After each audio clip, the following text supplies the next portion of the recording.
Est-ce que tu peux être de gauche et pro-business? Ça dépend ce qu'on appelle le business. Les patrons, je dis toujours, c'est comme les poissons dedans, il y a les requins et il y a les sardines. T'aimes pas les riches, toi J'ai aucune difficulté avec les 500 familles. Et juste ce qui se produit, c'est un fait économique majeur. Il y a 30 ans, les 500 fortunes possédaient l'équivalent de 5% du PIB. À l'arrivée d'Emmanuel Macron au pouvoir, on est à 20%. Aujourd'hui, on a dépassé les 40%.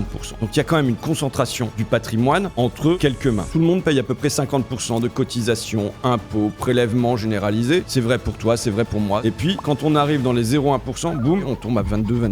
C'est pas normal. Donc, simplement, ma demande est une demande d'égalité. Je pense que les gens qui me connaissaient ont vu la chrysalide se transformer en papillon. J'étais quelqu'un quand même de très réservé, très timide. Et d'un seul coup, parce que je portais quelque chose en quoi je croyais, j'étais debout sur une chaise et à vendre des journaux tous azimuts. Quand je vois l'ouverture de Merci Patron, en fait, t'es youtubeur. Enfin, je veux dire, le code du mec qui se brosse les dents et qui raconte des conneries dans sa salle de bain, c'est inoxtag. J'ai toujours dit, il faut tout faire pour qu'il y ait de la fantaisie. Il faut que je demande en permanence comment je fais pour rendre ça sexy. Je sais pas à quel point t'es sensible aux problématiques de l'IA. Moi, j'ai un sentiment assez profond que vous êtes à peu près tous complètement à la ramasse sur le sujet. L'État perd 3, 4, 5% par an. Est-ce que c'est normal? Moi, je pense qu'aujourd'hui, ceux qui parlent le plus de la valeur travail, ce sont ceux qui, en fait, depuis 40 ans, l'écrasent dans le pays. En fait, on a des dirigeants qui ont fait le choix de passer l'industrie par-dessus bord. De dire, on n'a plus besoin d'industrie. Ce qui compte, c'est les services. Et donc, on a complètement cassé notre base productive, et y compris nos fleurons industriels, type Arcelor, Alcan, Alcatel. Et cette base-là, qui doit nous permettre de faire renaître une industrie de défense qui assure notre souveraineté. Parce que se placer sous le parapluie américain n'a jamais été, moi, mon idéal, et ça l'est encore moins quand ce parapluie est tenu par un Donald Trump qui est prêt à le faire flancher à tout moment.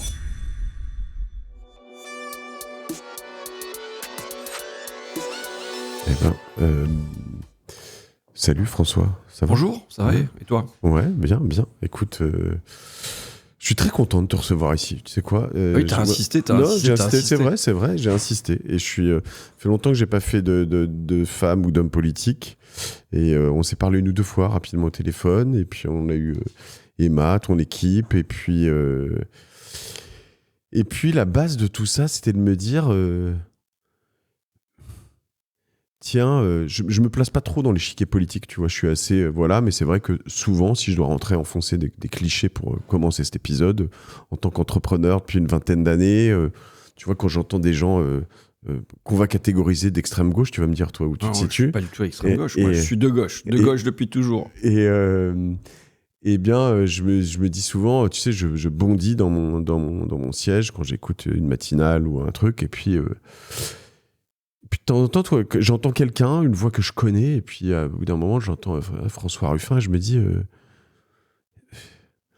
c'est pas si con quand même. je peux être d'accord avec ça. Ah tiens, ça c'est intéressant.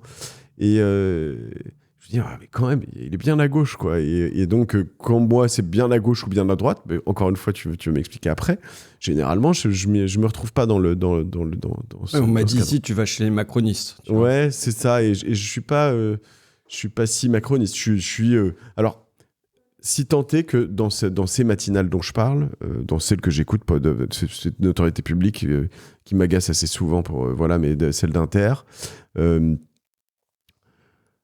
Il catégorise par exemple souvent le président Macron comme le président pro-business. Et ce qui, moi, par exemple, ça me fout hors de moi. C'est-à-dire que ça veut dire quoi? Enfin, pro-business. Est-ce que c'est mal d'être pro-business? Est-ce que c'est mal d'être pro-business, François? Tout dépend de ce qu'on appelle le business. Tu vois, juste, moi, je suis reporter. Je te dis d'où je reviens ce matin. J'étais à Fleury-Mérogis, mais j'étais pas derrière les murs de la prison. J'étais devant GLS, qui est un transporteur qui fait des livraisons. Quand tu fais livrer un lit chez toi, et ben, ça passe par GLS. Et en fait, sûr, ouais. Ils emploient des patrons. Donc j'étais au côté de patrons de la livraison, et qui étaient là pour protester parce que leur donneur d'ordre, GLS, a décidé d'un seul coup de baisser leur chiffre d'affaires de 10, 20, 30, 40%, et en leur mettant la pression et en faisant que eux doivent répercuter cette pression sur les salariés eux-mêmes, sur leurs propres chauffeurs, leurs propres livreurs, qui, du coup, font pas de pause ils travaillent 10, 12, 14 heures par jour, font pipi dans leurs bouteilles, on vient avec leurs gamelles et ont pas de frais de déjeuner, et avec un système organisé où GLS dit au patron, de toute façon, mettez-vous en faillite et puis rouvrez une autre boîte.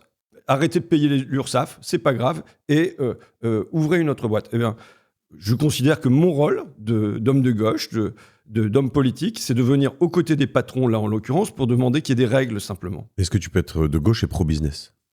Ça dépend ce qu'on appelle le business. Si tu veux. Non, mais moi, les patrons, je dis toujours, c'est comme les poissons dedans, il y a les requins et il y a les sardines. Et donc, venir demander qu'il y ait des règles et que les gros viennent pas écraser les petits, moi, je suis considéré comme un entrepreneur.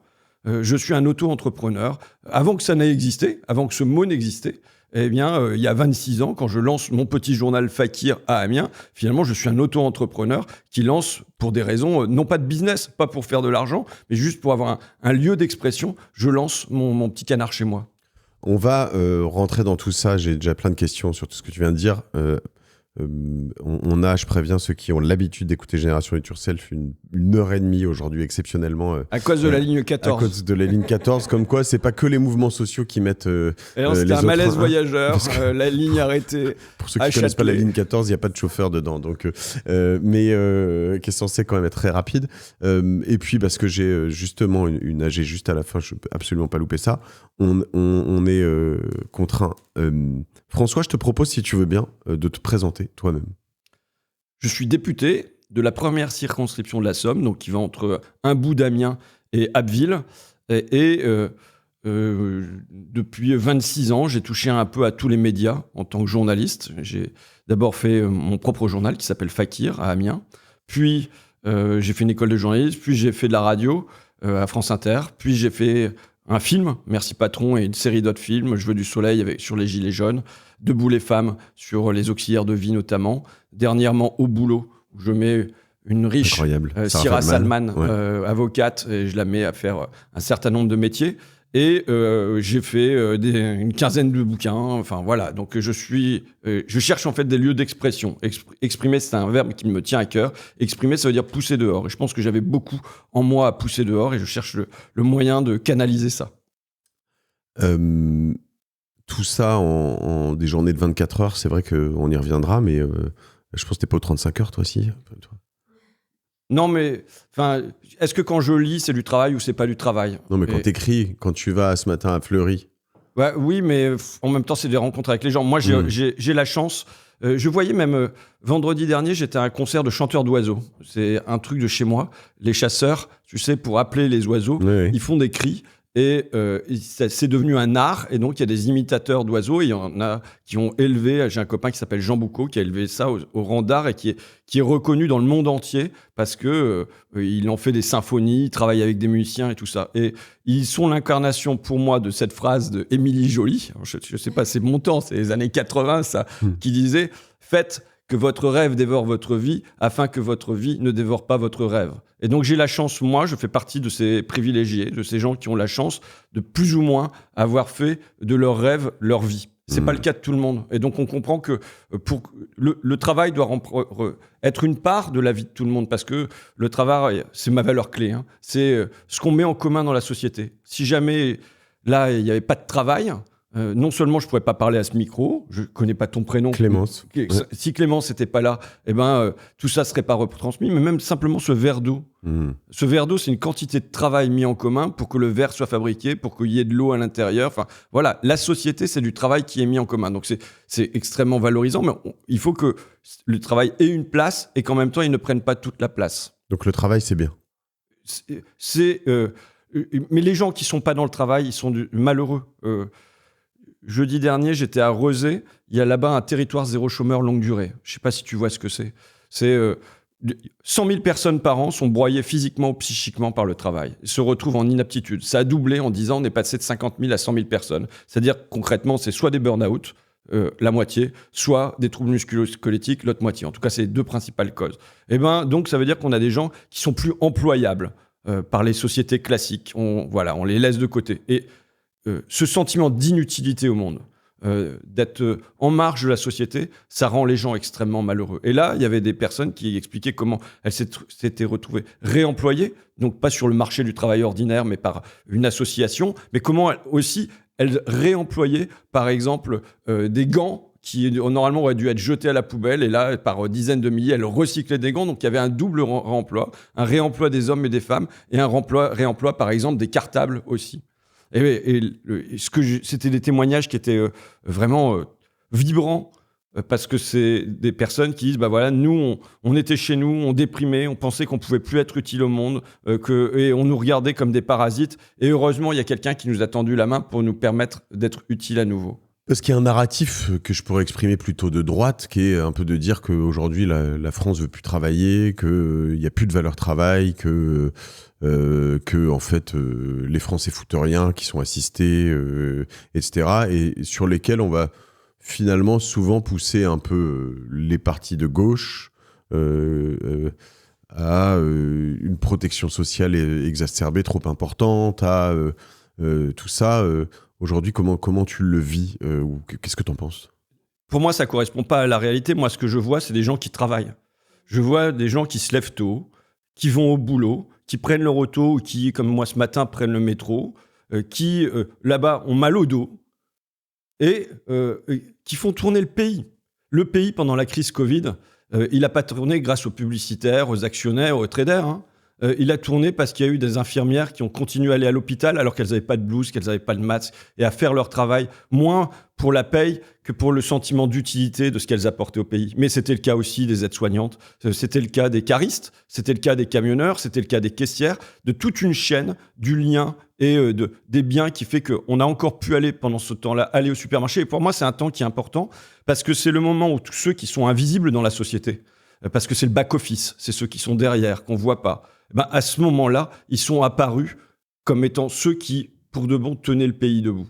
Et alors, après ça, le président de la République leur avait promis reconnaissance et rémunération. Il n'y a eu ni l'un ni l'autre. Donc moi, je pense qu'aujourd'hui, ceux qui parlent le plus de la valeur travail, ce sont ceux qui, en fait, depuis 40 ans, l'écrasent dans le pays. Ils écrasent le travail. Vous savez, quand on commence tu parles des cadres des cols blancs? Non, je parle des dirigeants politiques et économiques. Quand on commence à avoir l'expression simplement de coût du travail, on considère le travail comme étant non pas un atout, non pas comme étant le socle de la société, mais comme étant un coût.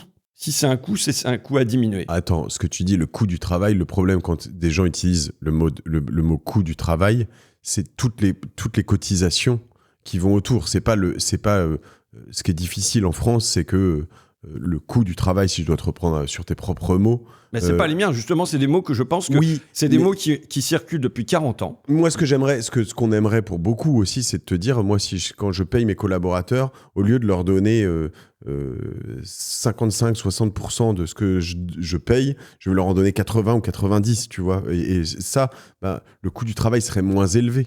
Mais ça veut dire que je leur donnerais plus. C'est plutôt les prélèvements obligatoires et tout ça qui sont peut-être... Mais il y a quand même eu comme projet dans ce qu'on implique dans le coût du travail. Non, en tout cas, le coût du travail, c'est le global. Et ça fait 40 ans qu'il y a cette expression de coût du travail. Je dis que cette expression, en elle-même, elle est nocive.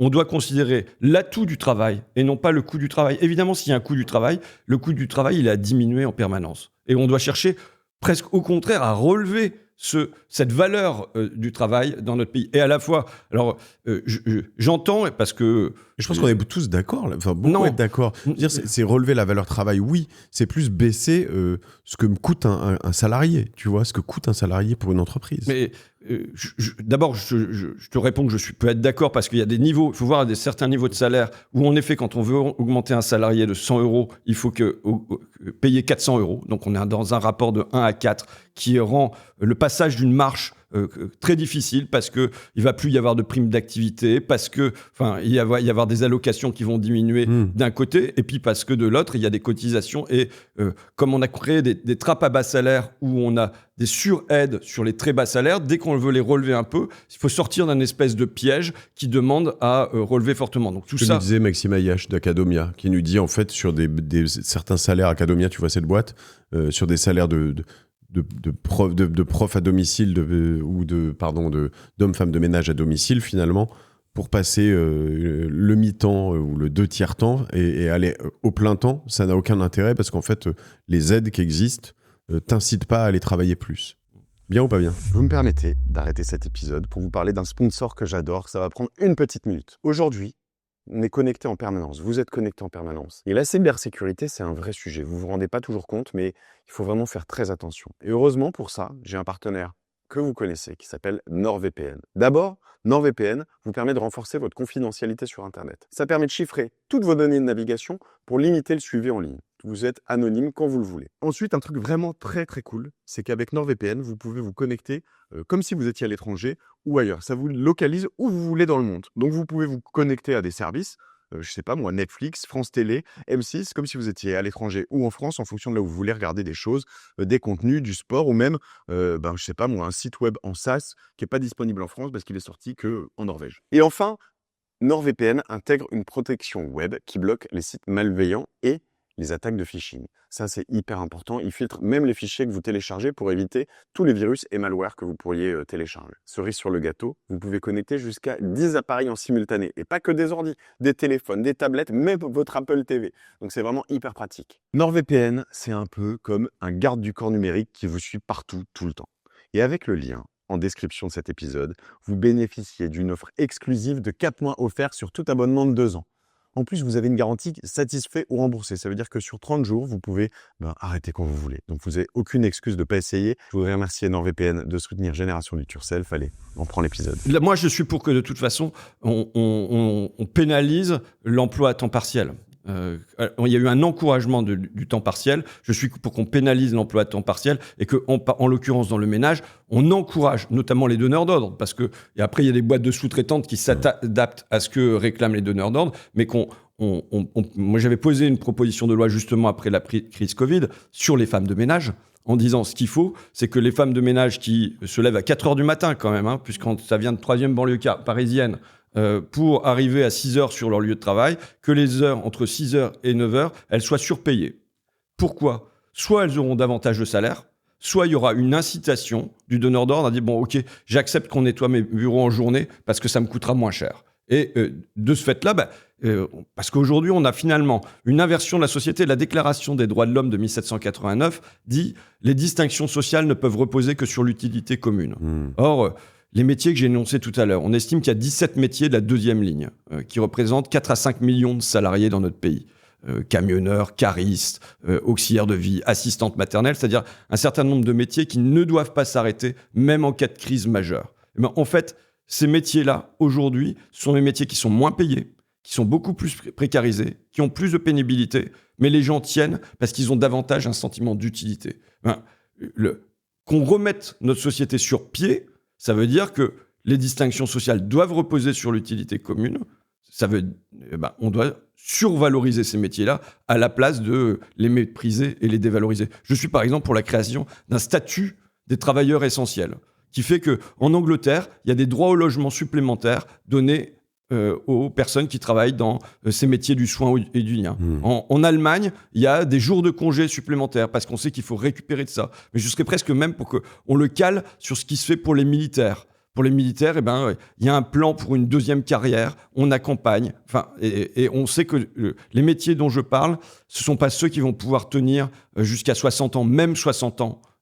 40 ans dans la maçonnerie ou 40 ans comme auxiliaire de vie, c'est très très très dur d'y parvenir. Je parlais en effet avec un pompier de Paris hier qui est un militaire, parce que les pompiers de Parisiens, je ne sais pas si tu le sais, sont militaires. Il me disait qu'à 19 ans et demi, ils pouvaient prendre une retraite avec un gros 50% en tout cas de leur retraite. Et ils peuvent aussi continuer, ils ont des plans de continuation super intéressants.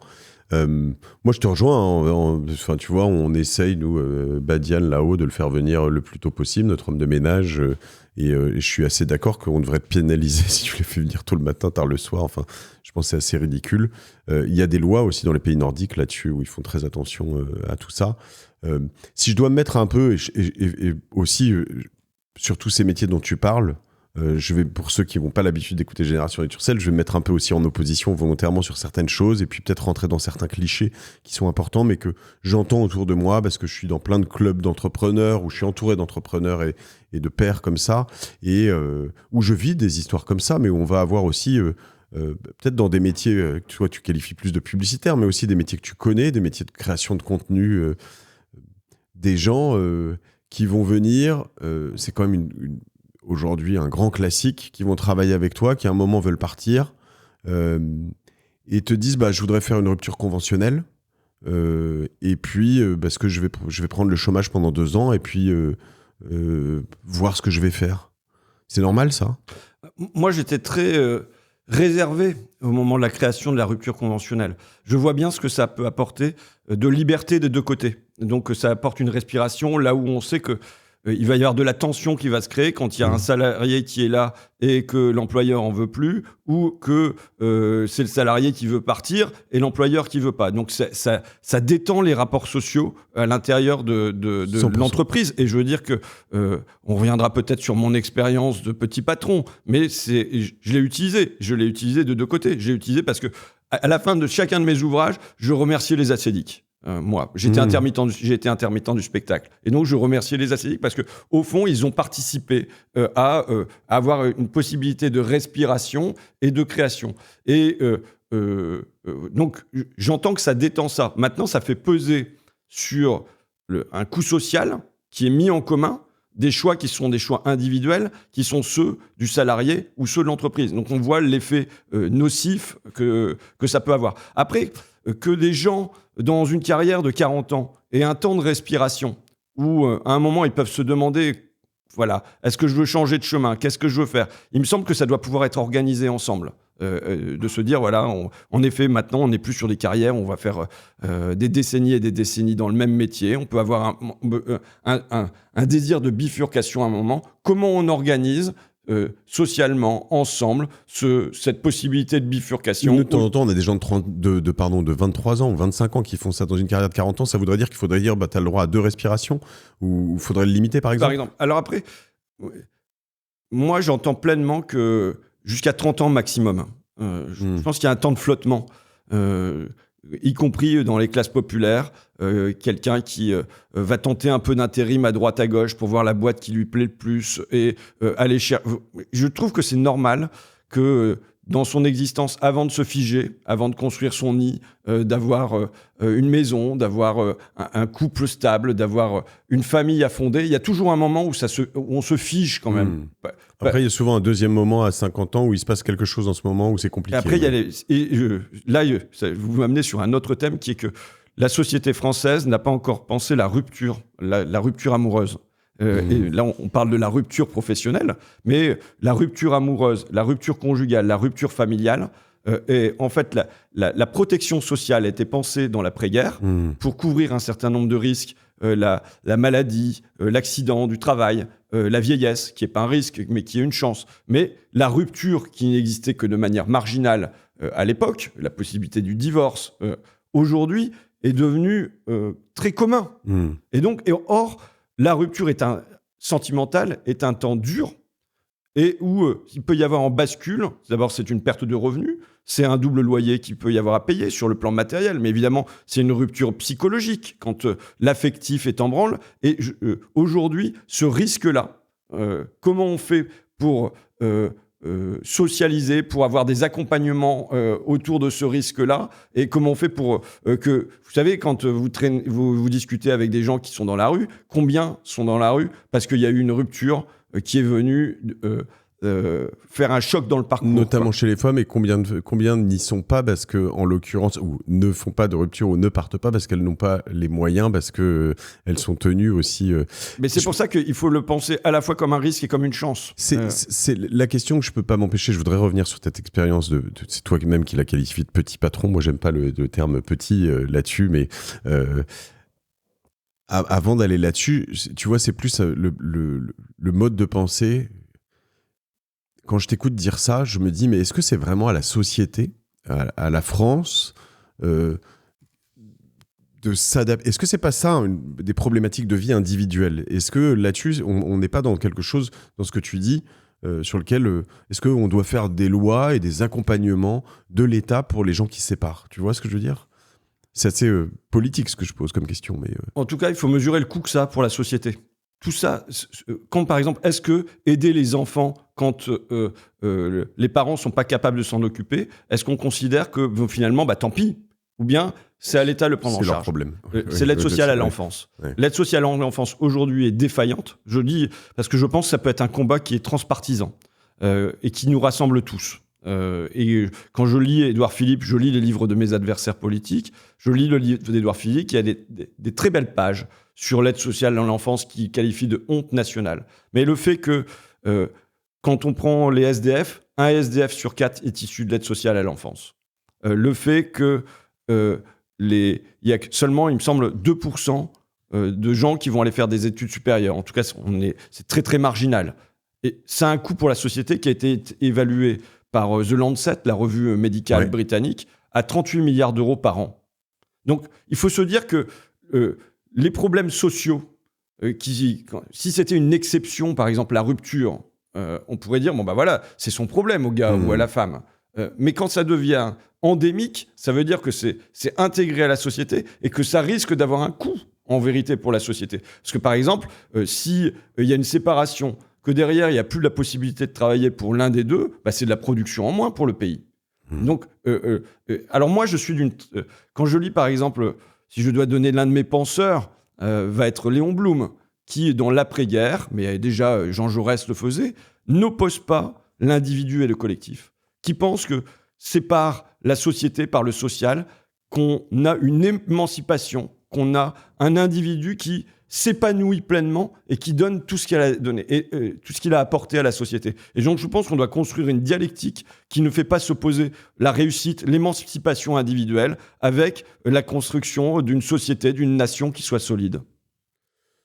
Je te rejoins volontiers là-dessus. La problématique, c'est qu'aujourd'hui, j'étais encore dans une soirée d'entrepreneurs hier soir, après le spectacle de mon fils Eli, et je dis ça parce qu'on a échangé ensemble là, dans ce moment-là. Mais, et en effet, cette dialectique qui s'oppose, moi j'entends tellement de gens là en ce moment qui me disent en fait on va partir de France, parce que en fait les Français n'aiment pas les entrepreneurs, les Français n'aiment pas la réussite, les Français n'aiment pas les riches.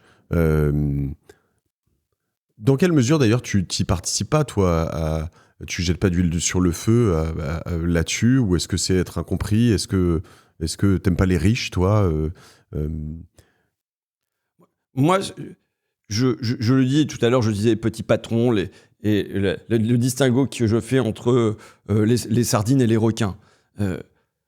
J'ai aucune difficulté avec les 500 familles, puisque c'est le magazine Challenge, mais dire quand même ce qui se produit, que c'est un fait économique majeur. Il y a 30 ans maintenant, à la naissance du classement de Challenge, les 500 fortunes possédaient l'équivalent de 5% du PIB. À l'arrivée d'Emmanuel Macron au pouvoir, on est à 20%. Aujourd'hui, on a dépassé les 40%. Donc, il y a quand même une concentration du patrimoine entre quelques mains. Et donc, ce que je demande simplement, c'est que, sans râler, on rende. Que, quand on dit que dans notre pays, à partir de 0,1%, tout le monde paye à peu près 50% de cotisations, impôts, prélèvements généralisés. C'est vrai pour toi, c'est vrai pour moi, c'est vrai pour le pompier que tu voyais hier. Et puis, quand on arrive dans les 0,1%, boum, ça bascule. On tombe à la moitié, on tombe à 22-23%. C'est pas normal. Donc, simplement, ma demande est d'une demande d'égalité. Que, je disais tout à l'heure, les distinctions sociales ne peuvent reposer que sur l'utilité commune, mais par ailleurs, on a un outil qui est en commun, c'est l'impôt, qui nous permet de payer. Alors, je ne sais pas si c'est une école privée ou pas. Ton fils, Eli, ça ne me regarde pas. Il est dans une école publique, rue Ampère, juste à côté. Voilà, ça nous permet de payer l'école, ça nous permet de payer l'aide sociale à l'enfance. Je voyais Ragnac ici de l'aide sociale à l'enfance qui est passé par là et qui, à la fois, en voulait au système et disait, mais chaque fois que j'avais une brosse à dents avec du dentifrice, je me disais qu'il y avait quelqu'un qui avait payé ça pour moi dans ce pays et je trouvais que c'était beau. Et elle dit, maintenant qu'elle est avocate, elle fait partie de ces exceptions consolantes, elle dit, moi, je serais tellement content de payer des impôts. Et donc se dire que là, il y a une part qu'on met en commun. Alors, la difficulté qu'on a aujourd'hui, je pense qu'elle est moins dans le fait de mettre ça en commun que se demander à quoi ça sert. Et c'est tout le problème des gens qui vont à l'hôpital et qui se disent, bon sang, j'ai payé des impôts, j'ai des prélèvements, et je dois attendre pendant 4-5 heures aux urgences. Je vois ma mère qui est sur un brancard et qui ne soit pas soignée, où on lui dit qu'elle a le rendez-vous avec l'oncologue alors que c'est un cancer, on le sait, ça se dégrade, il y a une perte de chance. Elle aura un rendez-vous avec l'oncologue dans 15 jours, 3 semaines, quand ce n'est pas 1 mois, 2 mois. Et donc, en fait, je pense que le problème aujourd'hui, c'est de ne pas avoir un retour quelque part. Alors, je peux avoir des explications à ça. Non, et c'est sûr que à chaque fois tu ouvres tellement de portes, mais c'est vrai que la difficulté dans tout ça, c'est aussi de te dire, moi, je dis volontiers que je suis fier de payer des impôts et très content d'en payer. J'aimerais bien ne pas en payer plus et potentiellement même quelque part un tout petit peu moins par moment, parce que voilà, il y a des endroits sur lesquels je pourrais même aller. Là, je vais faire bondir certains de mes auditeurs aussi, mais tu vois, tu connais le régime Murphy, j'imagine. Oui. Quand tu vends une société dans un régime Murphy, en effet, il y a eu des endroits où j'ai été un peu choqué je peux comprendre pourquoi, parce que tout cet argent, je le réinvestis dans la société, etc. Mais en vendant des sociétés, j'ai pu être assez choqué par la faible imposition dans ce régime Murphy. Ou si on m'avait dit tu payes le double ou le triple, j'aurais pas forcément littéralement grincé des dents, tu vois. Après, il se trouve que comme ça reste dans une holding, ce qui est un peu la problématique du moment, la holding, si je comprends bien, moi, 100% de cet argent, je peux le montrer, mais est réinvesti dans d'autres sociétés, dans la création d'emplois, dans la création de valeur et des choses comme ça. C'est pas de l'argent que je garde pour moi, pour mes enfants, pour plus tard. Ça m'est assez égal. Cependant, la vraie question pour beaucoup qui nous écoutent, c'est ça. C'est derrière, l'État est inefficient. L'État perd 3, 4, 5% par an. Est-ce que c'est normal ? Est-ce qu'on ne peut pas avoir, enfin, quand tu es entrepreneur, te dire, ça n'existe pas un monde où on fait 4% de déficit par an, ni en privé. Moi, si je vais voir mes banquiers, je leur dis tous les ans, je vais perdre 4%, et puis, vous savez quoi, on verra plus tard pour payer tout ça. En tant qu'entreprise, ça n'existe pas. Et l'État, on est OK avec ça. D'abord, moi, je considère que la dette publique est un souci. Quand il y a eu le lancement d'une commission d'enquête lancée par les Républicains, donc par la droite, sur la dette publique après la crise Covid, je me suis immédiatement inscrit à l'intérieur parce que je pense que c'est un gros problème quand on a des fonds colossaux qui partent en remboursement plutôt qu'en paiement de services publics. Les conclusions des économistes, des conseillers de la Cour des comptes qui passaient devant la commission, c'était il y a des crises qui ont fait augmenter considérablement la dette publique, et 2, c'est surtout un souci de recettes. Quand on baisse les recettes de 65 milliards d'euros depuis 2017 et qu'on les baisse en priorité sur les grandes firmes et sur les grandes fortunes, ça crée un trou dans la caisse. Maintenant, je veux expliquer, à mon sens, pourquoi on a des forts prélèvements dans notre pays et pourquoi, pourtant, on a des services publics qui sont faibles. La clé, le grand phénomène des 40 dernières années, c'est la question de la mondialisation. Et en fait, on a des dirigeants et politiques et économiques qui ont fait le choix, depuis 40 ans, de passer l'industrie par-dessus bord. De dire, on n'a plus besoin d'industrie. Ce qui compte, c'est les services. C'est la banque et les assurances pour les uns. Et puis, ça va être les services à domicile, la logistique pour les autres. Bon. Et donc, on a complètement cassé notre base productive, y compris nos fleurons industriels, type Arcelor, Alcan, Alcatel. Enfin, bon, voilà. Tout ça a été pété. C'est pas quelque chose que tu post-rationalises. Tu as écrit là-dessus il y a bien longtemps. Ah oui, moi j'ai écrit sur la nécessité d'établir des protections, des taxes aux frontières, des barrières douanières, des quotas d'importation. C'est une question... je suis né au journalisme par la question industrielle de manière centrale dans ma région, la Picardie. Tu connais Nicolas Dufourcq de la BPI ? Oui. Vous devez bien vous entendre là-dessus, non ? Mais disons que c'est nouveau que la classe dirigeante maintenant dise il nous faut des taxes aux frontières, il nous faut des barrières douanières. Lui, sur la mondialisation et la souveraineté, ça fait longtemps qu'il écrit aussi. Mais on voit un basculement, y compris maintenant le ministre de l'Industrie, Sébastien Martin, qui dit je suis pour les taxes aux frontières, mais en commission des affaires économiques, on reçoit des patrons, que ça peut être de la chimie, ça peut être de la métallurgie, qui nous dit il nous faut maintenant des taxes aux frontières. Donc il y a un vrai basculement de ce point de vue-là. Mais du coup, je veux dire, qu'est-ce que ça a produit ? Ça a produit que l'État s'est mis à subventionner. Il s'est mis à subventionner l'économie en général, c'est les 211 milliards d'euros, mais il s'est mis à subventionner l'agriculture, il s'est mis à subventionner les salaires, c'est la prime d'énergie, il s'est mis à subventionner l'énergie, c'est le bouclier tarifaire. En fait, on a maintenant un État qui est un État subvention, et non plus qui est un État action. Et donc, en fait, tout l'argent qu'on donnait auparavant à l'État, c'était pour construire du service public, et maintenant, l'argent qu'on donne à l'État, c'est pour jeter des subventions, parce que comme on n'est pas compétitif vis-à-vis des pays de l'Est de l'Europe ou vis-à-vis des pays Est-asiatiques, on comble par des subventions. Et en fait, c'est même un cadre du MEDEF qui disait maintenant, on a des entreprises, mais tout un pays qui est camé aux subventions. Il faut sortir de cette dépendance. Ok. L'État subvention... quelque part je t'écoute et je suis forcément d'accord, et quelque part je reviens de Chine où j'ai passé 2 semaines Alors, je vais aller dans un secteur où j'ai halluciné sur la Chine. Je sais pas si tu connais, si t'es déjà allé, mais... J'y suis jamais allé. Mais sur les aspects subventions, et notamment subvention de l'innovation,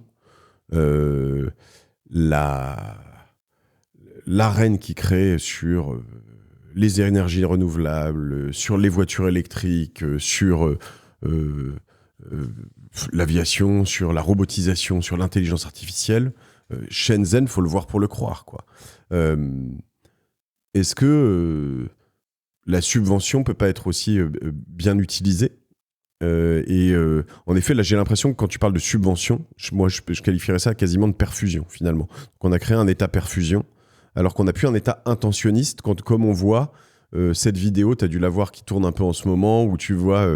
moi, je suis pas très passéiste, hein, mais les années 60, le TGV, le Concorde, le machin, la France glorieuse, versus aujourd'hui où on est ce vieux pays...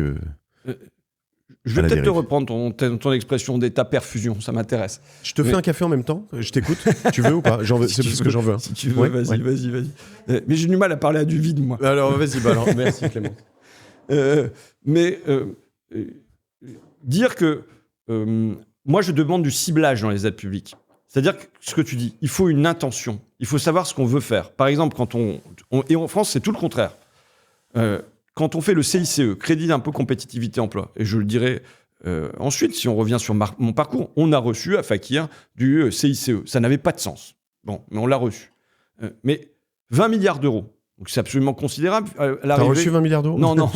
Elle arrivait, on estime que ça a créé 100 000 emplois, donc on est à plusieurs millions par emploi. Tout ça n'a pas de sens. Les 3 premiers bénéficiaires, c'est Auchan, Casino et Carrefour. Ils ne sont pas en compétition avec l'international. Il n'y a pas d'innovation à l'intérieur. Donc ça n'a pas de sens. Et évidemment, la première chose que je demande, moi, j'ai une règle des 3 C en matière d'aide. J'ai contrôle, contrepartie, ciblage. Mais le ciblage, c'est ce qu'il y a de plus important. C'est de demander, voilà, est-ce que ça va avoir un effet de levier là où je mets de l'argent, ou est-ce que c'est juste un espèce d'arrosage généralisé? Et on voit que quand on aide de manière ciblée, ça a des effets. Par exemple, quand on donne 1 million d'euros au TPE PME, ça crée en moyenne 13 emplois. Quand on donne 1 million d'euros à une firme, ça crée en moyenne 0,6 emplois. Donc on est dans un rapport de 1 à 20, et c'est logique. Je reprends mon petit parcours d'entrepreneur. Quand j'ai lancé mon journal, j'ai eu un prix qui s'appelait le prix AnimaFac. C'était 2000 francs à l'époque. 96, hein, ou 99. Ouais. Okay. Mais 2000 francs, 300 euros. Une somme dérisoire. Mais ceci dit, comme j'étais en lancement, cette petite aide, je sais que tes micros t'ont coûté 2000 francs toi aussi au départ, 300 euros il me semble. Hein. Ouais, bravo. Cette petite aide a d'abord eu un encouragement psychologique. Il y a des gens qui aiment bien ce que je fais. Et puis un engagement financier limité, mais qui me permettait de payer mon 2e tirage de journal. Mais les 3000 euros qu'on a reçus ensuite, des années plus tard de CICE, on le voyait à peine arriver sur les comptes en banque, on s'en fichait, ça n'était pas lié à un projet. Donc je pense que se dire que oui, il faut des aides publiques, mais elles doivent être avec une intention et en se disant, voilà, on veut que ça ait un effet de levier, donc où est-ce qu'on va appuyer? Évidemment, les secteurs qui sont en concurrence avec l'international, je pense à l'industrie, doivent pour moi être aidés, mais par ailleurs, c'est où est-ce qu'on va innover, franchir un cap et derrière avoir des effets qui vont être des effets industriels massifs. Intéressant. Et toutes les aides là, par exemple, tu vois, on va supprimer la CVAE, la contribution sur la valeur ajoutée des entreprises. Okay. D'accord? Là, c'est dans le budget, là. Bon, mais on te dit, oui, il faut supprimer ça parce qu'il y a un quart qui pénalise l'industrie. Ben d'accord, mais ça veut dire qu'il y a les 3 quarts qui sont sur autre chose. Et pourtant, on va supprimer ça pour 100%. Ça n'a pas de sens. Donc, il faut le faire de manière ciblée. Et de la même manière, le crédit impôt recherche, c'est une bonne idée. La manière dont il est détourné en fait que ce n'est pas un outil qui remplit aujourd'hui sa pleine utilité. Et donc, on a un immense gaspillage à l'intérieur de tout ça. Et je pense que si jamais on recentrait les aides sur des secteurs clés, on pourrait non seulement dépenser beaucoup moins, mais en plus avoir beaucoup plus d'impact qu'on en a aujourd'hui. Tu as touché tout ce qui est les aides à la presse aussi par la suite, au-delà du CICE. Tu sais, il y avait toute une série d'aides de la DGMIC. Oui, j'ai touché aussi, par exemple, mes premières livraisons de journaux, je les ai faites à vélo parce que les timbres-poste, comme on n'avait pas le numéro de CPPAP, Voilà. de commission paritaire, il fallait payer les timbres plein pot, donc je livrais à domicile dans ma ville. Et ensuite, on a eu des aides. Je le dis, alors, il y a un côté self-made man quand tu te lances dans une aventure. Moi, je le dis, dès que un entrepreneur, un patron veut me rencontrer, ma porte est ouverte. Et je vais très volontiers dans son usine, je vais dans sa boîte, je vais l'écouter. Pourquoi ? Parce qu'il y a toujours, dans ces histoires-là, une aventure. J'adore les aventures. Les aventures, ça veut dire on ne sait pas ce qui va advenir. Donc, il y a quelque chose de neuf. C'est plonger au fond de l'inconnu pour trouver du nouveau. C'est Baudelaire, ça. Mais je pense que, y compris dans l'aventure entrepreneuriale, il y a ça. Et d'autre part, je ne suis pas quelqu'un qui pense qu'on aura le meilleur des programmes et qu'on arrivera à le plaquer d'en haut sur la société avec nos 547 mesures et vous aurez le droit au bonheur avec ça. Je crois que la société, le politique a un rôle, le politique national a un rôle, mais elle se fait par des initiatives. Elle se fait par des initiatives privées ou d'élus locaux, mais c'est les assos, c'est des entrepreneurs qui inventent des choses et c'est des élus locaux qui expérimentent des choses à la taille de leur ville. Et ensuite, pour moi, il y a un rôle du politique national qui est est-ce qu'on arrose ça ? Est-ce qu'on l'accompagne ? Est-ce qu'on lui permet de s'épanouir ? Ou bien, au contraire, est-ce qu'on l'étouffe ? Ou est-ce qu'on en fait juste une exception qui existe dans un coin, mais qui n'est pas la règle vertueuse qu'on peut mettre dans la société ? C'est marrant parce que quand même, je t'écoute depuis tout à l'heure, je me dis, plusieurs fois, je me dis, mais il n'est pas tant de gauche que ça, en fait, François Ruffin. Tu dis, ça vient des initiatives privées, ça vient pas du haut vers le bas. Je pense que c'est la vision de la gauche. Mais par contre, moi, je suis pour qu'il y ait des règles sur le travail, je suis pour qu'il y ait des règles. Quand j'entends les chauffeurs là, que je viens de voir ce matin et qui m'expliquent qu'ils travaillent 14 heures par jour, et même avec, disent-ils, en violant toutes les règles du code de la route parce qu'on leur impose une telle pression avec 150, 160 colis à livrer dans la journée qu'ils n'ont pas le choix que de violer, y compris les règles du code de la route, de ne pas s'arrêter pour faire pipi. Enfin, voilà, moi je suis pour que le travail soit respecté. Et le travail qui est respecté, ça veut dire le capital qui ne prend pas tout son poids sur le travail aussi.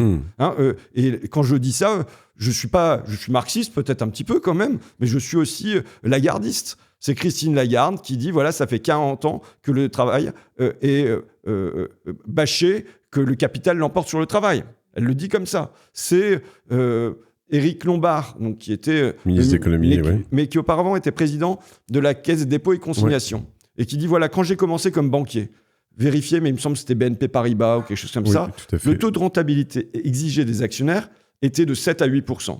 Aujourd'hui, il est de 15 à 16%. Et il dit, ça a des conséquences. Ça a des conséquences sur la rémunération des salariés, mais ça a des conséquences aussi sur l'investissement dans l'entreprise. Et notamment sur des investissements qui peuvent être de plus long terme ou à finalité écologique et qui ne vont pas se faire parce qu'on n'aura pas ce rendement-là. La difficulté là-dessus, c'est que on est dans un jeu mondial, dans un game mondialisé. C'est-à-dire que si tu commences à refermer toutes ces choses-là et à dire ici on siffle la fin de la récré, en fait on va plus faire des rendements comme ça, on va devoir mieux redistribuer, tu vas avoir quand même beaucoup de ces entreprises, d'ailleurs toutes ces grosses entreprises françaises qui ne sont plus si françaises que ça, leurs capitaux sont étrangers, elles commencent pour certaines à se coter à l'étranger, elles vont dire ouais t'es sympa mais en fait moi tu sais quoi, ton jeu il me plaît plus, je vais plutôt aller jouer ailleurs. D'abord, il ne faut pas négliger qu'il y a un marché en France et que les entreprises, elles veulent quand même vendre en France. Mais là, il me semble que ça pose aussi la question de la mobilisation du capital national. Enfin, en tout cas, quel capital on cherche à mobiliser ? Par exemple, est-ce que pour financer nos startups, mais pour financer nos industries, est-ce qu'on doit les faire la danse du ventre à Choose France en espérant attirer les fonds d'investissement anglo-saxons ? Ou bien on se demande comment on fait pour mobiliser l'épargne nationale. On a 6 000 milliards d'euros d'épargne dans notre pays. On a 2 000 milliards d'euros d'assurance vie. Et sur cette assurance vie, donc c'est un pactole gigantesque, c'est largement défiscalisé. Et il n'y a que 40% qui est ciblé, notamment sur les obligations d'État. Il y a 60% qui peuvent naviguer librement, et y compris aller sur le marché américain. Dire qu'à partir du moment où on a un produit qui est défiscalisé, il doit être un peu canalisé et un peu orienté et être mobilisé pour notre industrie, paraît pas... Sachant que souvent, de l'autre côté, du côté entrepreneurial, on te dit en France, on n'a pas de capitaux. Hein, Mais donc, comment dire qu'on n'a pas de capitaux quand on a 6 000 milliards d'euros d'épargne et qu'on a 2 000 milliards d'euros d'assurance vie? On a un taux d'épargne en France, il n'a jamais été aussi élevé que ça. Donc on a du capital national. Maintenant, est-ce que le capital national, on cherche à encore une fois, je suis peut-être un petit peu marxiste, mais je suis barniériste. C'est Michel Barnier qui proposait de faire un livret industrie. Ça me paraît une nécessité. Quand on voit par exemple que Duralex, je ne sais pas si tu as vu, pour les verres, oui, bien sûr. La société coopérative cherche à lever des fonds et ça a été tellement vite, leur levée de fonds. Ils ont mobilisé des dizaines de millions d'euros. 29, il me semble. Hein. Vous vérifierez parce que j'aime pas trop dire des bêtises. Mais très, très rapidement. Ça veut dire que possiblement, il y a un désir des Français d'investir pour leur pays. Mais il faut leur proposer des outils pour ça. Moi, quand je vais à la caisse d'épargne, parce que j'ai un peu d'épargne, et que je demande, je dis, voilà, j'aimerais bien que ça serve aux entreprises locales. On n'a rien à me proposer. Moi, j'ai des trucs, si tu veux te proposer. On va revenir en arrière. Tu feras mon conseiller bancaire. Ouais, je suis pas habilité.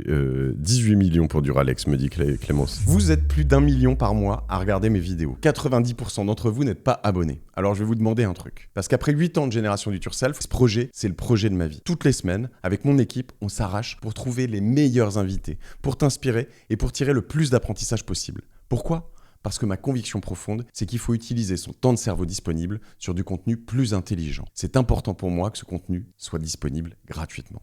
Alors, ce que je vais te demander, c'est simple, abonne-toi. Pour toi, c'est juste un clic. Pour nous, ça change absolument tout. Plus on a d'abonnés ici, meilleurs seront les contenus, les invités, les productions et donc la valeur qu'on t'apportera. C'est maintenant. Do it. Si je reviens un peu en arrière pour comprendre comment t'es arrivé...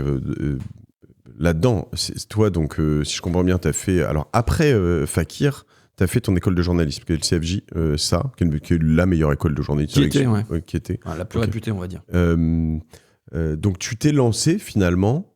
Tes parents étaient cadres à Amiens, ou ton père était cadre. Toi, à un moment, tu t'es lancé dans le journalisme satirique, quelque part. Un peu, je le catégoriserais dans les cases Charlie Hebdo et dans le même univers. C'était très du reportage quand même. Enfin, moi, j'ai toujours été au fond reporter. Mes premiers papiers, c'est aller voir les apprentis de la restauration dans les restos sur le bord de la Somme. Donc voilà, c'est très aller rencontrer les gens, discuter avec eux et transcrire leur vie. Et souvent des gens qui sont les moins visibles, pas seulement, et puis comprendre pourquoi.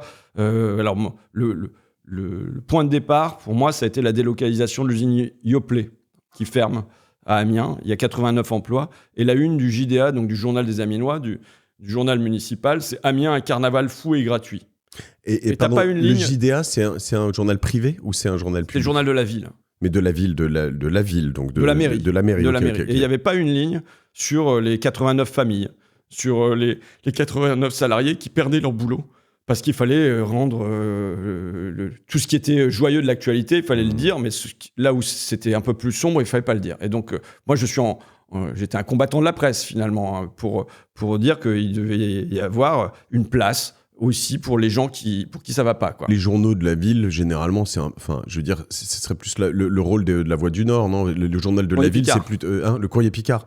Le journal de la ville, c'est généralement un journal de propagande. C'est pour dire que ta ville, elle est super et que t'es un super maire, non ? Oui, mais moi, je ne me résignais pas à ça. Dans ma révolte, parce que j'étais jeune quand même, j'avais 23 ans, je ne me résignais pas à ça, à ce que l'argent du contribuable ne servent pas à dire ce que vivent les contribuables.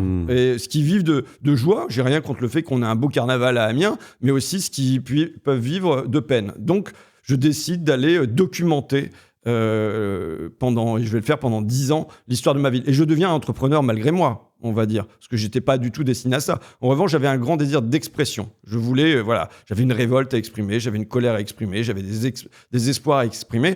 Et j'ai construit mon journal avec mes 3 rouleaux de scotch et 2 bouts de ficelle. Par exemple, tu vois, la mise en page du premier numéro, on est dans les années 90, fin des années 90, mais elle se fait sur l'ordinateur de mes parents. Et je me souviens, je suis avec mon cousin, parce que j'ai lancé mon canard avec mon cousin Jérôme et un copain ultra-libéral biélorusse qui s'appelle Andrei. Quand on déplaçait à la mise en page un dessin, c'était tellement lent qu'on avait le temps de descendre, de manger on remontait, le dessin était toujours pas déplacé à l'écran. Et on redescendait, on avait le temps de faire la vaisselle avant que... voilà comment on a démarré. Moi, l'agrafage se faisait à la main. Imprimé dans une imprimerie quand même. Ouais, une petite imprimerie. Ouais. Et le premier, par exemple, tu prends le premier Fakir, donc 99, ça te coûte combien ? Je me souviens plus. Je sais que j'ai tout vendu. En plus, je suis passé en fraude par l'imprimerie de la fac. J'ai eu une histoire, le président de la fac du service de communication aussi m'avait promis, il dit voilà, vous devez nous faire un dossier de subvention, on sera très fiers d'avoir un journal de l'université.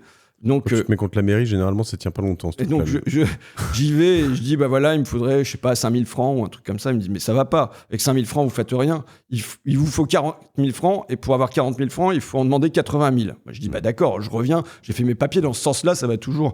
J'ai fait mes papiers, je demande 80 000. Puis entre-temps j'avais déjà sorti un petit papier sur le journal municipal et il me dit votre journal rappelle les plus mauvais temps de la collaboration. Ah wow. Ok. Bon. Donc finalement la subvention était sucrée, mais je suis quand même passé en loose day par l'imprimerie de la fac pour le faire imprimer. C'était à 500 exemplaires, je m'en souviens très bien parce que le gars qui imprimait à la fac avait oublié d'enlever le post-it avec marqué dessus 500 ex, ce qui fait que mon premier numéro a été imprimé avec en plein milieu 500 ex en plein milieu du dessin. Et les 500 exemplaires, je les ai vendus en une soirée. Il y avait un rassemblement contre le Front National à l'époque, puisque la région s'était alliée au Front National pour se faire réélire. Et je pense que les gens qui me connaissaient, ma mère est passée par là, mon cousin est passé par là, ils ont vu la chrysalide se transformer en papillon, c'est-à-dire que j'étais quelqu'un quand même de très réservé, très timide, et d'un seul coup, parce que je portais quelque chose en quoi je croyais, j'étais debout sur une chaise et à vendre des journaux tous azimuts. Et en vérité, le principal combat que j'ai eu à mener pour mon journal, alors j'ai eu beaucoup de procès que j'ai gagnés.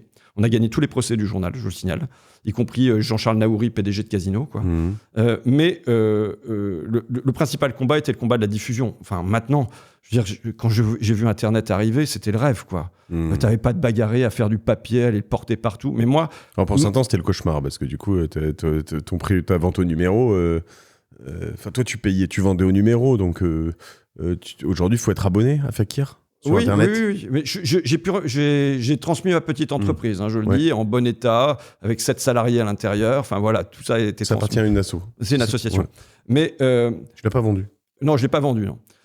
Et donc, voilà. Donc, mon combat, c'était quand même sur la diffusion. La diffusion, c'était mon combat. Vente au marché de Noël, vente devant les cinés. J'étais comme le vendeur d'Europe pakistanais. Tu sais, je passais dans les restaurants les uns après les autres et les gens me filaient un peu de pognon juste pour que je les laisse tranquilles. Et puis après...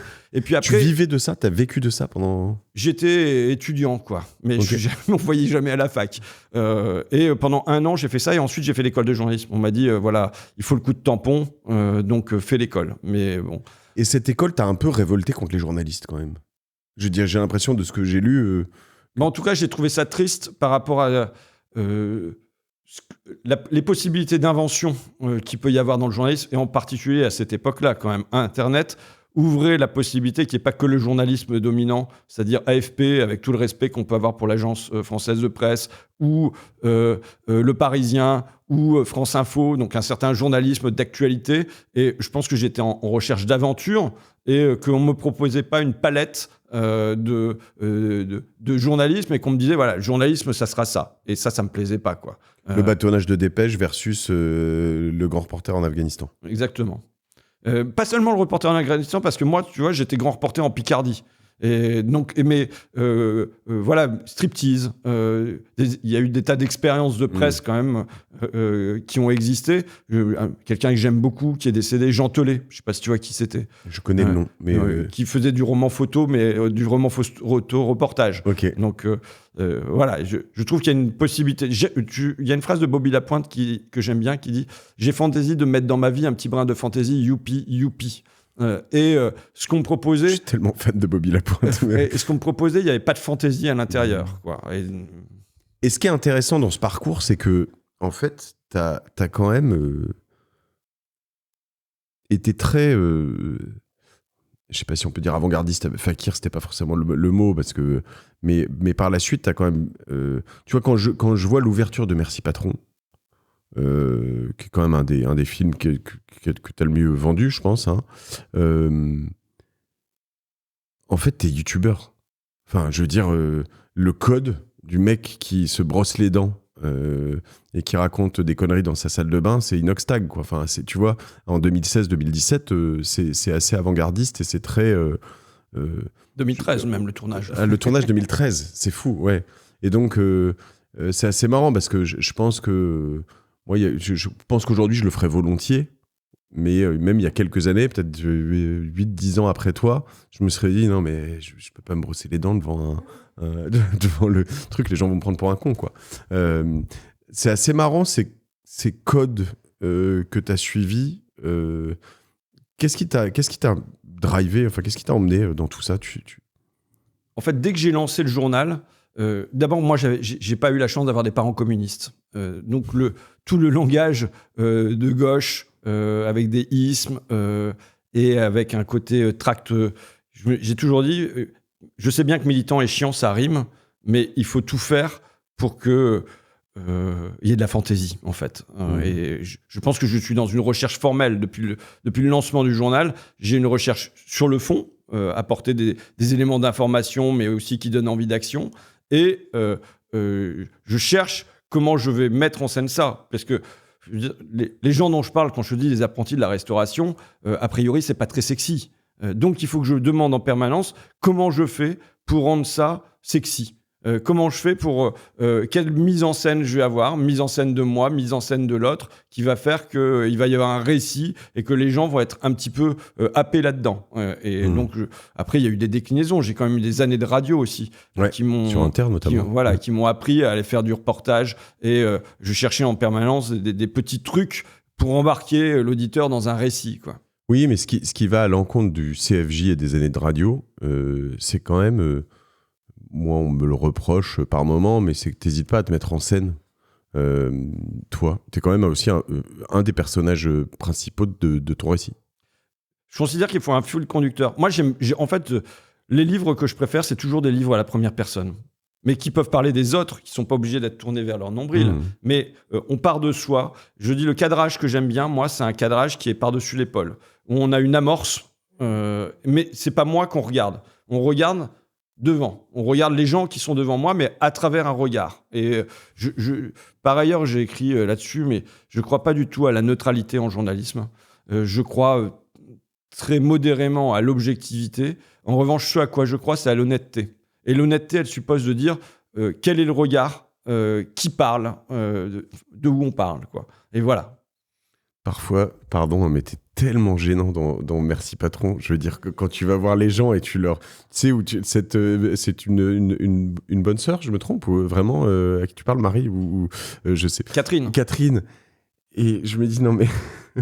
non mais bon, attendez, ils sont pas... Enfin, vous croyez que c'est une bonne personne, vous êtes sûr? Enfin, c'est vraiment... Je regarde, mais il est vraiment en train de lui dire ça. Quand je lui demande qu'elle dise du bien de Bernard Arnault, qui l'a licencié et qui a licencié tous ses collègues des années auparavant. Mais on sait, comme journaliste, que c'est toujours mieux de poser des questions à rebours que de leur dire « Ah bah alors, vraiment, il vous a pas fait du bien, Bernard Arnault. Ah bah non. » Enfin, mais vous devriez le remercier de vous avoir licencié. Là, on sait que ça va produire quelque chose, quoi.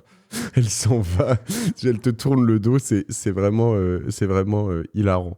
Et alors, dans cette continuité, aujourd'hui, tu arrives à aussi lancer des projets comme avec... alors ça, c'est pour ceux qui ne l'ont pas vu, mais avec...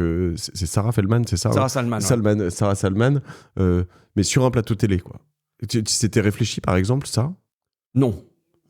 Non, mais si tu veux, j'ai quand même, moi, un grand sentiment de déconnexion des gens que j'ai à voir à Paris vis-à-vis des réalités qui...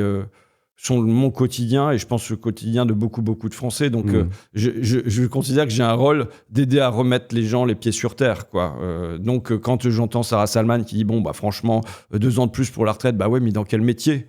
Quand elle dit, voilà, le SMIC, bon, en fait, il est trop élevé dans notre pays, bah, essaye de vivre avec le SMIC. Donc, évidemment, là, c'est une proposition sympathique de lui dire, bah, allons voir ces personnes ensemble, parce qu'il me semble pas que tu saches de qui tu parles, quoi. Et il faut dire qu'elle s'est prêtée au jeu très volontiers et avec un certain allant.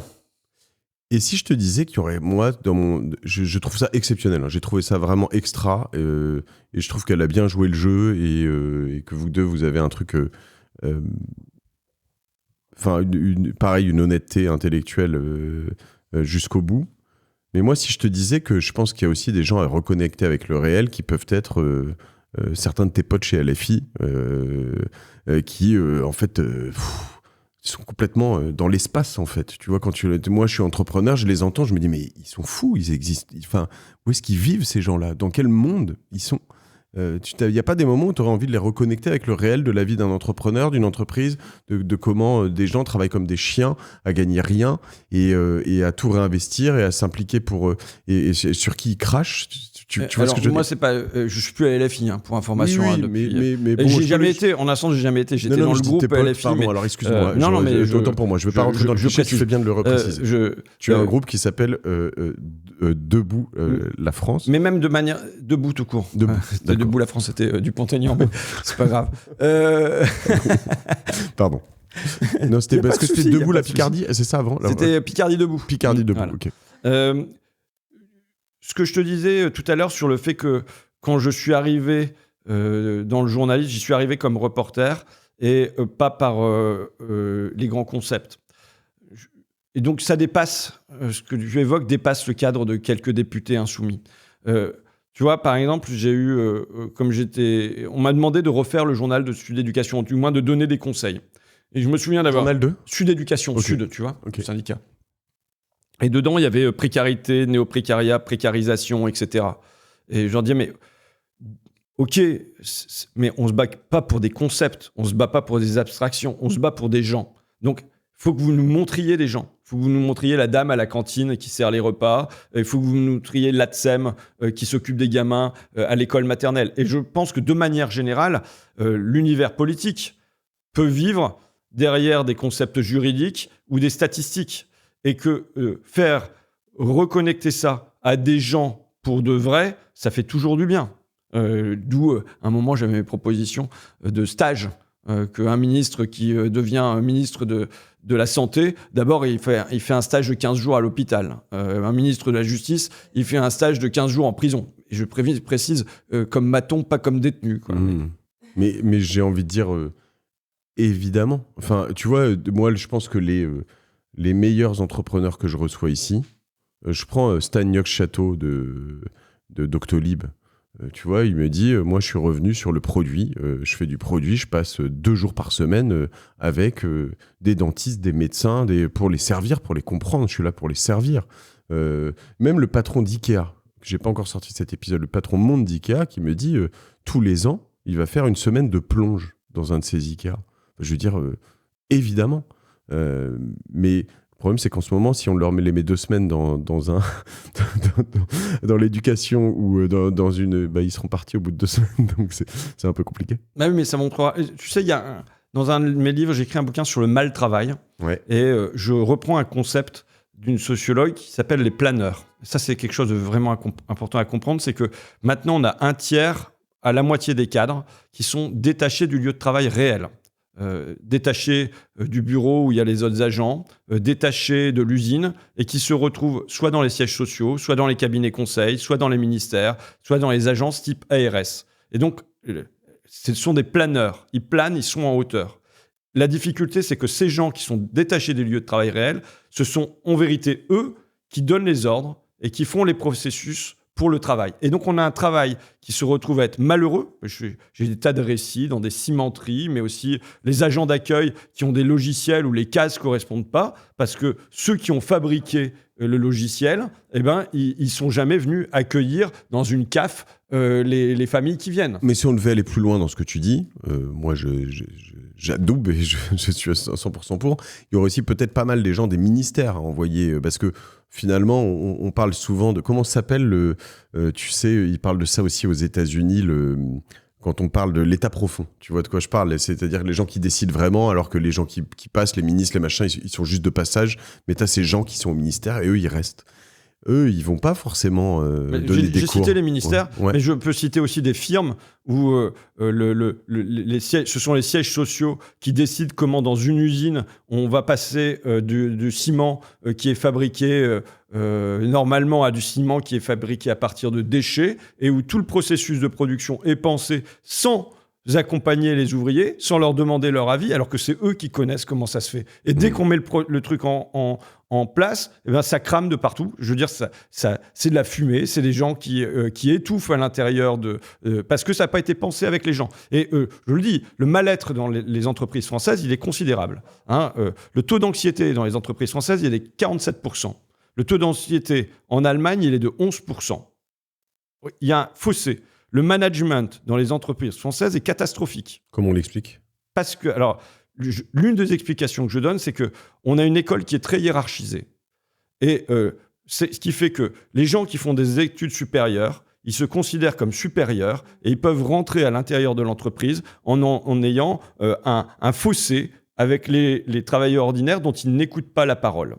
Et on voit que quand on sait qu'on est dans un temps d'organisation, de réorganisation, de réorganisation dans tous les sens, et quand on voit que dans les entreprises françaises, généralement, l'organisation, elle est plaquée, et donc ça produit un grand mal-être quand on dit aux gens, vous devez changer, mais qu'on n'a pas expliqué, et que dès que, 1, on informe, 2, on écoute, 3, on prend en compte, eh ben, les gens sortent du changement en se sentant mieux qu'avant. Mais si jamais on n'informe pas, si jamais on n'écoute pas, si jamais on ne prend pas en compte, eh ben, ça produit un grand mal-être. Le changement produit du mal-être. Donc, et là, moi, je pense qu'on a un immense gâchis productif dans notre pays. La question, pour moi, elle n'est pas de se demander si on doit travailler plus longtemps et ainsi de suite. C'est de se demander comment on fait pour que les gens qui ont entre 20 et 60 ans, ils travaillent, et ils travaillent en étant productifs. Or, aujourd'hui, on a autour de 55 ans, ça commence à décrocher et les gens sont plus dans les entreprises. L'entrée sur le marché du travail pour les jeunes par des stages, par des CDD, par de l'intérim est très compliqué à ce bout-là aussi. On a un autre gâchis productif, à mon sens, sur les étrangers qui pourraient être en capacité de travailler et qu'on préfère, pour des raisons administratives, maintenir en marge de l'emploi. On a les femmes pour qui la reprise du travail après un enfant, ça veut dire un décrochage dans la carrière. Et donc, on a un très grand gâchis productif dans notre pays, et entre autres sur ce grand malaise, ce grand mal-être au travail. C'est un ministre de droite, c'est Xavier Bertrand, quand il était ministre du Travail, qui avait fait chiffrer le coût du mal-travail, et il en était arrivé à la conclusion que c'était entre 3 et 4% du PIB. Donc ça veut dire des dizaines de milliards d'euros. Et je le dis là, il faut revoir le management dans notre pays. Et revoir le management dans notre pays, ça passe par faire rentrer de la démocratie dans l'entreprise. C'est-à-dire une possibilité de parole et d'écoute des salariés. De toute façon, généralement, hein, mais ça fonctionne mieux quand tu laisses parler, que tu écoutes un peu tes collaborateurs dans une entreprise. Mais ça semble assez évident. Oui, mais ça va pas de soi. Ça va pas de soi, et je le dis, plus l'entreprise est grande, j'ai écouté un certain nombre de vos podcasts, mais plus l'entreprise est grande, plus ça peut être difficile d'avoir ces allers-retours avec les salariés dans une vraie possibilité d'écoute. Mais quand on regarde les statistiques, quand même, c'est très criant. Le travail va moins bien depuis 40 ans. La charge psychique et physique s'est accentuée notablement depuis 40 ans, et on a un fossé par rapport en comparaison avec les pays qui nous entourent. Donc là, on a, à mon sens, un grand gâchis productif dans notre pays. Ce que tu dis, c'est que plutôt que de travailler plus, ce qui est aussi une option, il faut déjà à un moment être moins dans le mal-être dans les entreprises, être plus efficace, ça fonctionnerait. Est-ce qu'il faut quand même potentiellement travailler plus ? Moi, ce que je vois quand même, c'est que aujourd'hui, en termes de compétitivité, tu vois, pendant longtemps, on a un peu fanfaronné à dire oui, nous, on fait que 35 heures, mais on est très efficace. Aujourd'hui, on fait que 35 heures, mais en plus, on n'est pas efficace. Donc, il y a un moment où est-ce qu'il faudrait pas juste aussi encourager et laisser, tu vois, le travailler plus pour gagner plus, quelque part, le claim, il est quand même assez attrayant. Ça, c'est pas quelque chose qu'on pourrait remettre sur la table ? En tout cas, à mon sens, la clé, elle est d'être plus nombreux à travailler. Le taux d'emploi des 20-60 ans en France, il est aux alentours de 70%. En Allemagne, il est de 78%. Donc c'est dans Le taux d'emploi, c'est quoi? les personnes qui sont en activité. Il y a que attends, entre les 20 et 60 ans, il y a que 70% des gens qui sont en activité. Oui, il y a 70. Il y a des personnes qui sont en inaptitude, il y a des personnes Donc qui sont au foyer. c'est pas la même chose que le taux de chômage, parce que le chômage, Non, c'est les gens qui... C'est pas le taux de chômage. C'est pas le taux de chômage. Ouais. Il peut y avoir des tas d'autres situations. Il n'y a pas 30% de Ma chômeurs, mère, qui était mère au foyer, elle n'était pas en activité. Donc elle n'était pas chômeuse. Donc, il me semble que là-dedans, on a un potentiel pour... Et ensuite, il y a à quoi les gens sont utiles. C'est-à-dire, moi, je suis frappé de la carmondisation du travail en France. C'est-à-dire que quand tu crées des emplois Uber, c'est pas des emplois qui sont très productifs en termes de PIB, en termes de valeur ajoutée, et ainsi de suite. Donc, comment tu fais pour que la main-d'œuvre qui est disponible, tu la gâches pas et tu l'amènes sur les secteurs qui sont à plus forte productivité? Là-dessus, on va avoir un sérieux défi qui se présente à nous. C'est que toi, tu travailles beaucoup sur la défense alors je pourrais dire des ouvriers, mais de facto des plus démunis par rapport au travail, en tout cas depuis que tu travailles toi-même. Je sais pas à quel point tu es sensible aux problématiques de l'IA. Tu utilises de l'intelligence artificielle toi-même? Tu utilises quoi? Je fais parfois des résumés d'entretien dans un premier temps par IA. Ok. Quel IA? Je ne me souviens plus. Le chat? ChatGPT? Lexi, on me dit. Ok. Donc, c'est pas quotidien, quoi. C'est pas quelque chose que tu maîtrises sur le bout des doigts. Non. Ok. Mais j'ai pas interdit à mes équipes d'utiliser l'IA de manière, c'est-à-dire raisonner sur ce qui est de la transcription d'entretien et du résumé d'entretien, par exemple. Moi, j'ai un sentiment assez profond que dans la présidentielle... T'es candidat à la présidentielle, ou candidat à la candidature à la présidentielle, toi, hein? Ouais. Candidat à la candidature, allez. J'ai ce sentiment que, je vais dire vous, hein, cette fois-ci, les candidats à la candidature, êtes à peu près tous complètement à la ramasse sur le sujet. Je le pose là, c'est pas une invective. Alors on me dit ici, Reid Hoffman, tu vois qui c'est Reid Hoffman? C'est le fondateur de LinkedIn. Me dit que le seul politique qui voit au monde, qui est à peu près au courant de tout ça, qui comprend, c'est le président Macron, avec qui je pense que t'es très proche. Mais peu importe, en l'occurrence, je sais pas à quel point c'est vrai, je l'ai pas vérifié. Cependant, pour moi, c'est rang 10 chez vous tous. Rang 8, 9, 7, peut-être au mieux.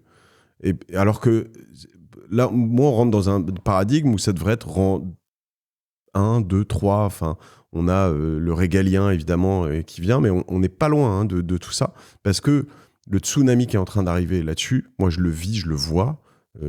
J'ai mon ancienne entreprise que j'ai vendue il n'y a pas si longtemps qui passe en redressement là, parce que notamment, elle s'est fait ravager par l'IA. J'ai autour de moi un changement de paradigme. C'est peut-être le moment que je t'offre mon cadeau. Merci. Parce que comme c'est bientôt Noël... À la fois ça m'excite, à la fois ça m'angoisse, à la fois je sais pas exactement bien tout ce qu'on peut faire là-dessus. En revanche, c'est vraiment ma préoccupation intellectuelle en ce qui me concerne, parce que je suis pas politique numéro 1. Et je trouve ça affligeant à quel point ça l'est pas au niveau politique. Qu'est-ce que t'en penses de tout ça? Qu'est-ce que tu me réponds? D'abord, je te réponds qu'il y a une partie de la réponse qui est dans le cadeau. Sinon, je ne te l'offrirai pas à ce moment-là. Un cadeau dans un papier cadeau fakir, voilà, j'ai l'impression. Avec marqué écologie, les gilets jaunes, banlieue, féminisme, démocratie. Je pense que social, collectif, protectionnisme, abstentionnisme et médias, on a tous les mots-clés. Il y a un bouquin à l'intérieur. Vas-y, ouvre-le. J'arrache, du coup. Tu m'excuseras pour fakir. Vas-y, mais c'est fait pour ça. Okay. Donc, il y a un coffret avec les DVD que j'ai fait et que j'ai fait avec mon camarade Gilles Perret. Donc, tu auras 2 Césars et 3 autres films. Et par ailleurs, il y a un bouquin qui s'appelle Leur progrès et le nôtre et qui est plutôt au moment de l'arrivée de la 5G, mais de la question du rapport entre la technologie et la démocratie. En fait, il y a une relecture, pour faire un peu savant, du Prométhée enchaîné de Échille, qui est un texte absolument formidable et qui me tombe sous la main. Tu sais, quand on dit Prométhéen, projet Prométhéen, il a apporté le feu. Et quand on dit le Prométhée de Eschyle, en fait, ce qu'il amène, c'est la pitié, c'est de l'aide, c'est du secours. Donc, de l'hypertechnologie à, en vérité, tout ce qu'il y a de plus fort en humanité. Tu me permets juste, pour ceux qui nous écoutent, il y a ceux qui se prosternent devant le moindre gadget, qui l'élèvent au rang de progrès A majuscule, et d'autres qui cherchent de nouveaux chemins pour un progrès humain. Il y a ceux qui rêvent d'un vaste réseau numérique, neural, de digitalisation et de capteurs partout, et d'autres qui redoutent ce futur à la Matrix. Il y a ceux qui ne laissent pas le choix, il faut accélérer, aller de l'avant. Il y a une course et la France risque de prendre du retard, et d'autres qui, avant de s'élancer, s'interrogent sur le sens de cette course. Où va-t-on ? Où veut-on aller ? Il y a ceux qui célèbrent le Prométhée tout-puissant, porteur de feu et de la technique, même lorsqu'il mène à la catastrophe, et ceux qui reprennent son flambeau, mais autrement. Prométhée a surtout eu pitié des hommes, il a pris le parti des faibles, lanceur d'alerte contre le Jupiter de l'Olympe et de l'Élysée. Il y a leur progrès et le nôtre. Ça, c'est ton livre. Voilà. Pour dire que c'est pas comme si, pour moi, la réflexion sur la technologie autour de l'intelligence artificielle, te dire que au printemps, je prends un sujet par mois. Et j'ai consacré un mois à faire des rencontres autour de l'intelligence artificielle, à la fois d'entrepreneurs, de penseurs, de philosophes de l'intelligence artificielle, parce que je considère que cette étape supplémentaire dans la technologie a sa part de risque et de chance. C'est toujours à deux volets. Mais ça s'inscrit quand même dans une continuité. L'arrivée de l'ordinateur, l'arrivée d'Internet, l'arrivée du téléphone portable, l'arrivée des algorithmes, l'arrivée de l'intelligence artificielle non générative. Enfin, en fait, c'est pas comme si on avait juste un bouleversement avec l'intelligence artificielle. Ça s'inscrit dans un relatif continuum. Ce qu'on voit avec l'intelligence artificielle, c'est que là où les robots et la technique sont venus frapper les emplois populaires, manutentionnaires, maintenant, ce qui est touché avec l'intelligence artificielle, ce sont les emplois des créateurs. Et c'est ça qui perturbe doublement, qui perturbe la structure sociale, parce que c'est plus le peuple qui est touché, mais ce sont des designers, ce sont des graphistes, ce sont des doubleurs. Des consultants chez BCG. Voilà. Et d'une part, donc ça perturbe la structure sociale, que ça soit à cet endroit-là. Et ça perturbe aussi, je dirais, sur le plan anthropologique, c'est qu'on considère que finalement la part créative de l'homme, c'est de la femme évidemment, c'est ce qui fait son originalité. Donc je pense qu'il y a une double perturbation, il y a deux voyants qui doivent s'allumer. Ma réflexion générale est que de toute façon, pour moi, la technologie, il n'y a rien de plus politique que la technologie. L'arrivée de l'ordinateur, il est évident que l'arrivée de l'ordinateur bouleverse toute la société. Bouleverse le travail pour commencer, mais bouleverse tout le reste de la société. L'arrivée du téléphone portable, ça bouleverse le travail, mais ça bouleverse aussi tout le reste de la société, les rapports avec les enfants, et ainsi de suite. Mais par exemple, l'arrivée de la commande vocale.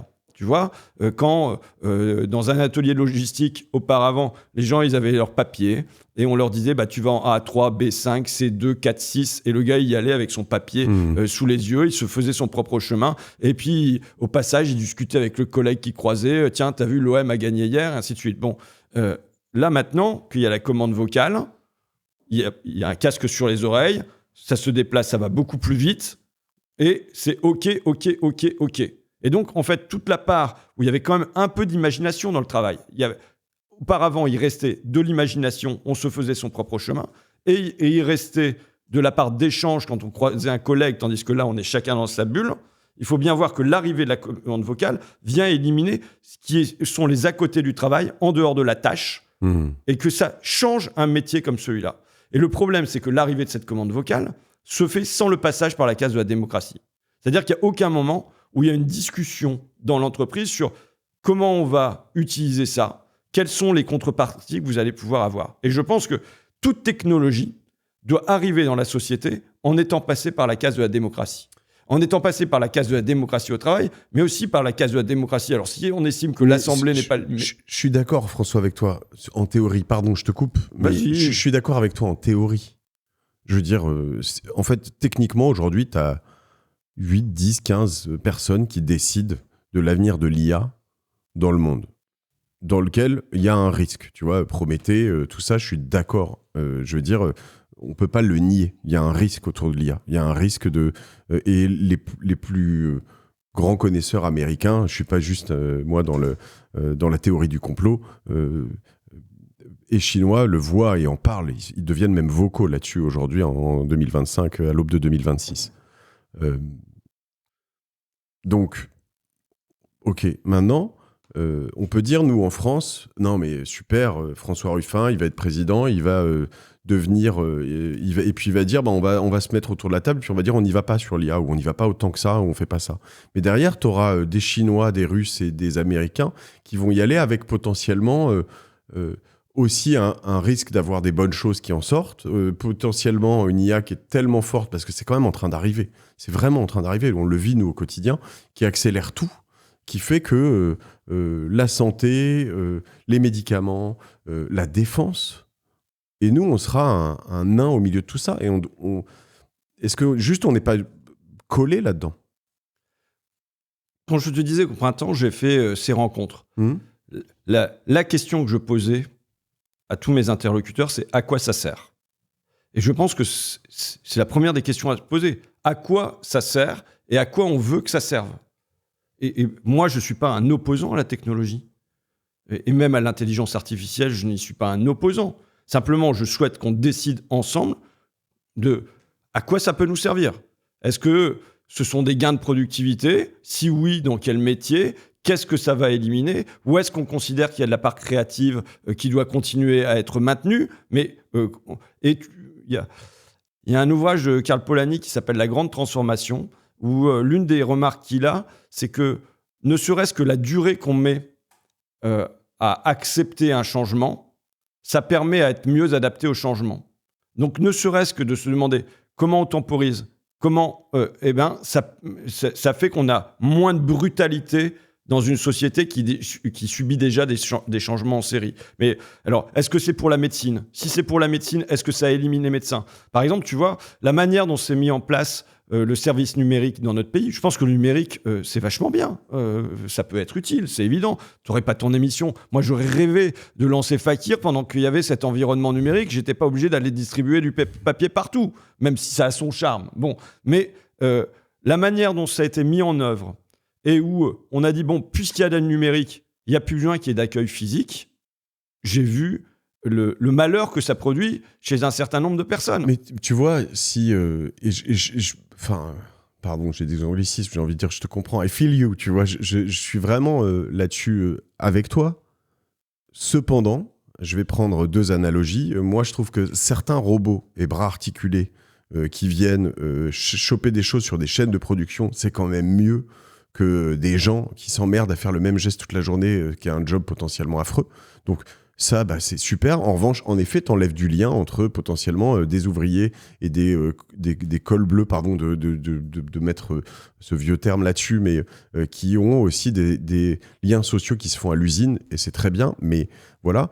Et dans un autre registre, en fait, des cadres qui vont pisser du PowerPoint, de l'Excel et du Word toute la journée, honnêtement, qu'ils soient remplacés par une IA, je trouve ça très bien parce que je pense qu'on peut faire mieux de son temps que de... Mais tu m'en parles comme si j'étais un opposant à ce que tu viens de dire. Donc, mais ce que je veux dire, c'est qu'à la fin... ce que je veux dire, c'est qu'à la fin, dans ce que tu dis, c'est que tu dis, oui, mais toutes ces interactions sociales entre ces cadres qui font des PowerPoint toute la journée qui servent à rien, j'exagère, hein, mais on voit tous, on a cette personne en tête, mais à la fin, c'est quoi? Alors, on va sur du revenu universel, on met tout le monde à faire quoi? Et dans quelle société on va aller, selon toi? Dans les 5 prochaines années. Hein. Je suis persuadé que du travail, il y en a. On a un travail considérable. Si on veut rétablir une base productive, je veux dire, l'industrie dans notre pays est passée sous la barre des 10%. Donc, si on veut rétablir de l'industrie dans notre pays, c'est du travail.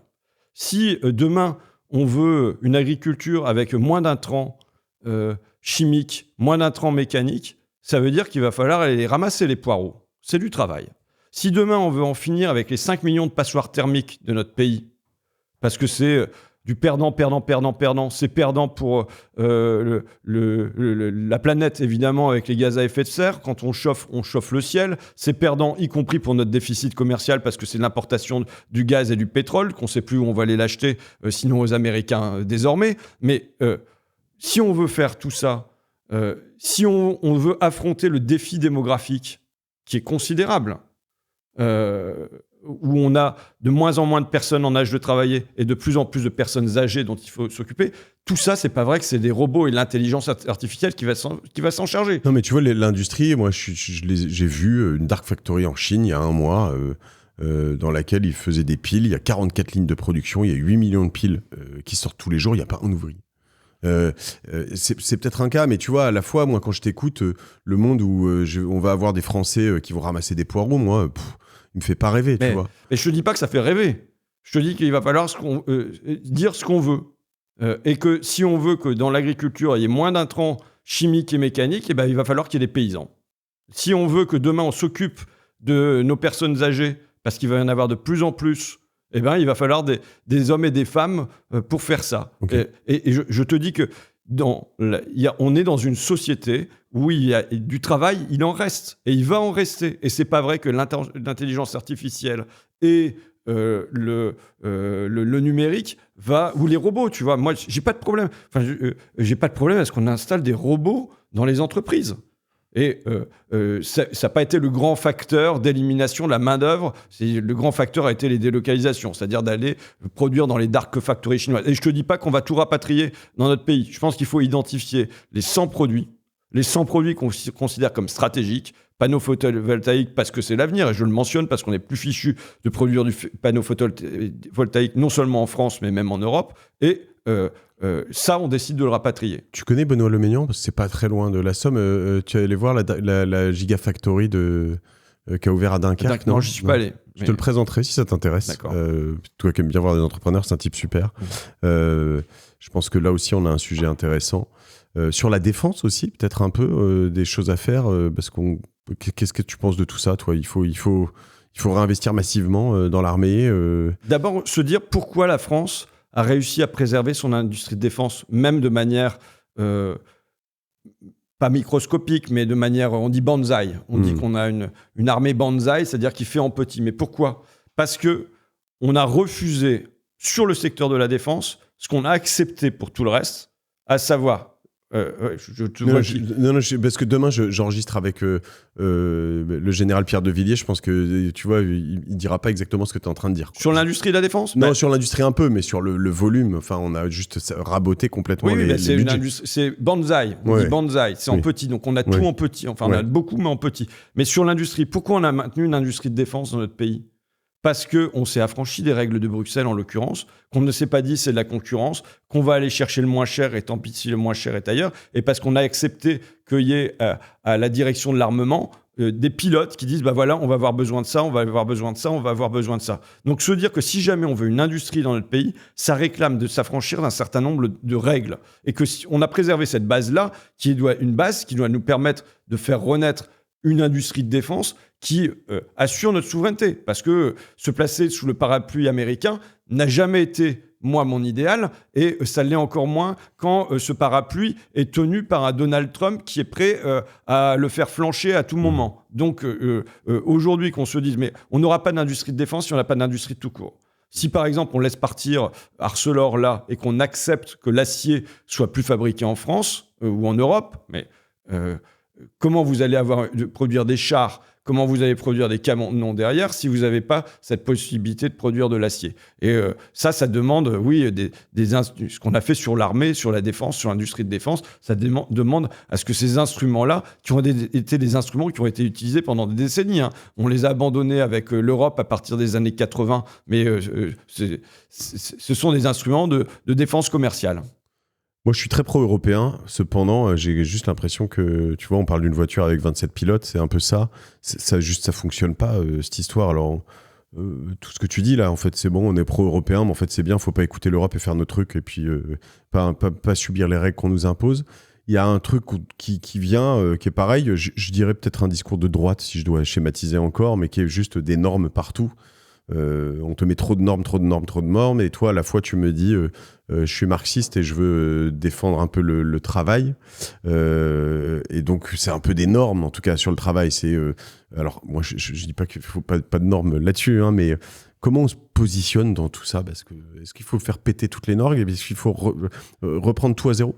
L'une des raisons pour lesquelles, à mon avis, on a multiplié les normes et le volet réglementaire, autant au niveau européen qu'au niveau français, c'est parce que comme on est incapable de donner une orientation, un cap général, de porter un projet pour la société, on remplace ça par une accumulation de micro-trucs. Mais jusqu'au délire, tu vois, j'ai le maire d'une petite commune de chez moi, le maire d'Averna, donc 500 habitants, qui est, lui, son métier, parce que maire, c'est pas un métier, député, c'est pas un métier, et son métier, c'est de travailler dans le logiciel libre. Bon. Et il me dit, voilà, j'ai ma secrétaire de mairie, elle a 26 applications différentes pour communiquer avec les services de l'État. Mais non seulement elle a 26 applications différentes, mais ces applications changent tous les 2 ans. Donc ça veut dire qu'elle doit se reformer à une dizaine d'applications par an. On voit le délire dans lequel on se trouve pris. Mais même quand on regarde n'importe quel instrument de politique publique, tu regardes MaPrimeRénov', j'ai fait un schéma pour comprendre, il y a 18 étapes pour qu'une personne puisse finalement payer le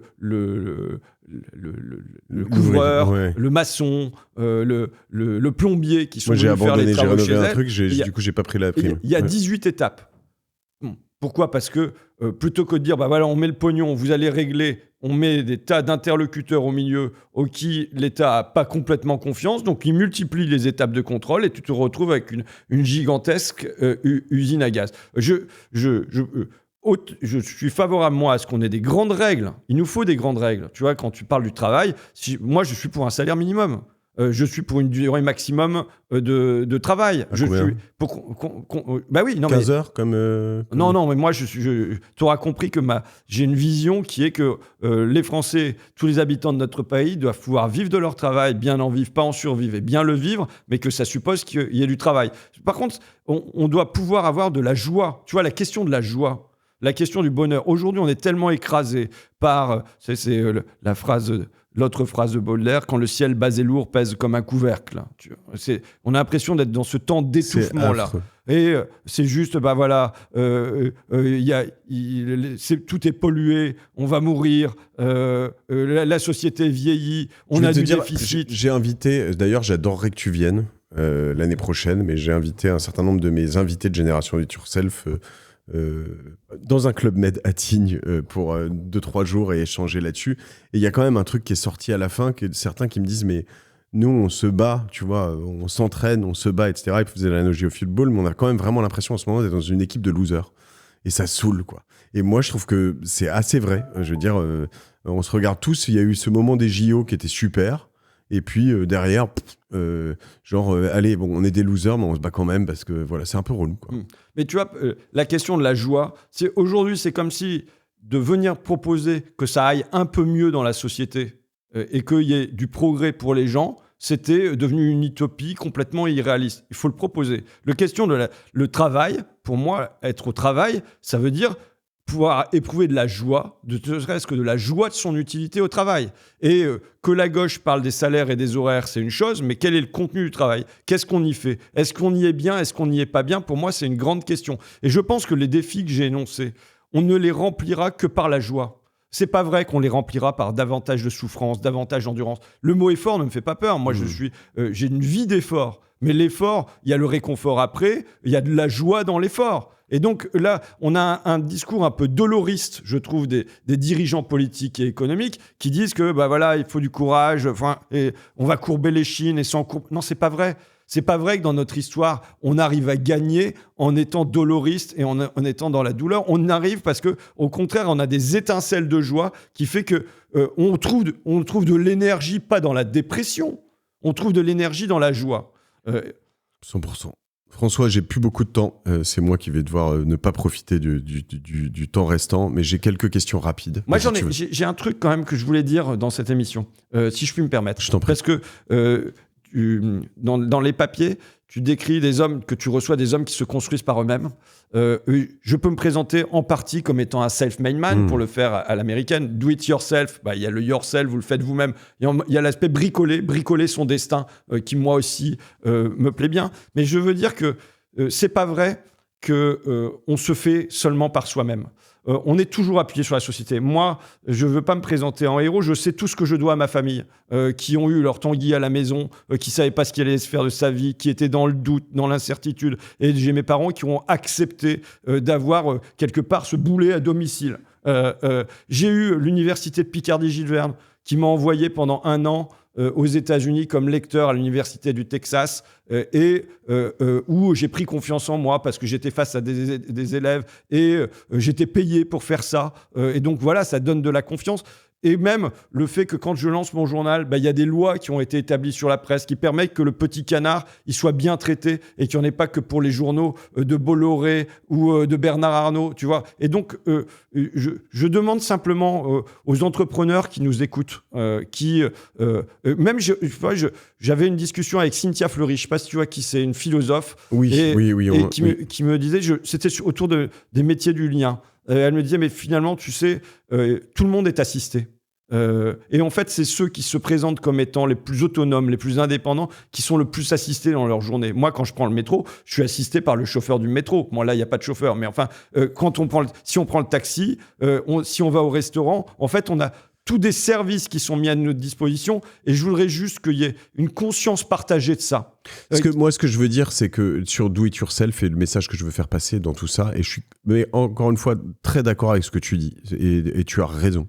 Le vrai Do It Yourself, la seule question, c'est qu'il y a beaucoup de gens qui attendent trop des autres. C'est-à-dire qui pensent que la vie va arriver. Voilà, et la vie elle n'arrive pas si t'es pas intentionniste et si tu te dis pas à un moment moi je veux aller là, je veux faire ça et je veux me lancer et je vais y arriver, et tu en es un exemple en fait. Donc ça veut pas dire que tu le fais solo. Moi faire les trucs solo ça m'emmerde, c'est pas du tout mon délire.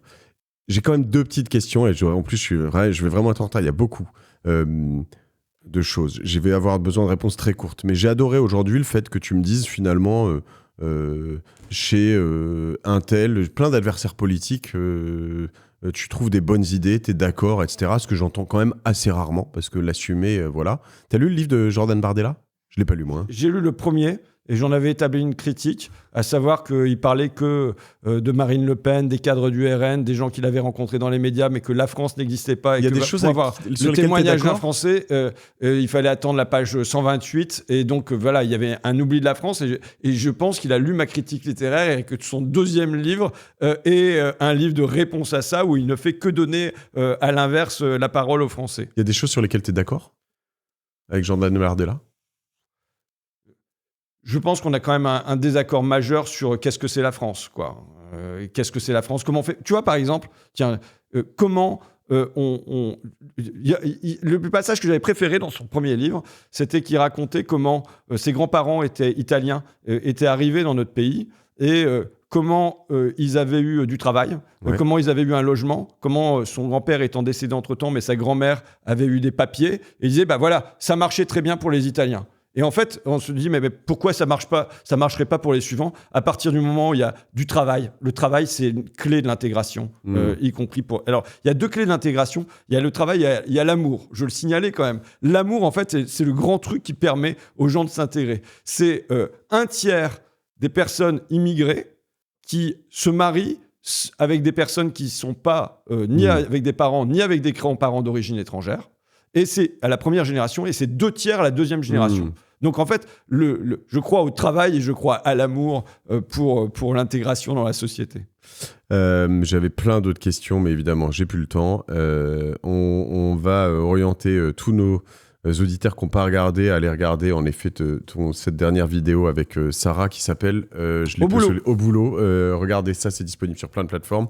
Bon, si vous avez un lecteur DVD encore, ouais, voilà, c'est un peu. Je ramène des trucs de trouvé assez romantique dans l'approche. J'ai 2 questions pour toi. Si tu avais un livre à offrir à tout le monde, si tu avais l'opportunité d'offrir un livre à tous les Français, par exemple, là maintenant, t'offrirais lequel ? Je sais pas, le livre qui me vient est très lambda. Ce serait Le Petit Prince, par exemple. L'essentiel est invisible pour les yeux.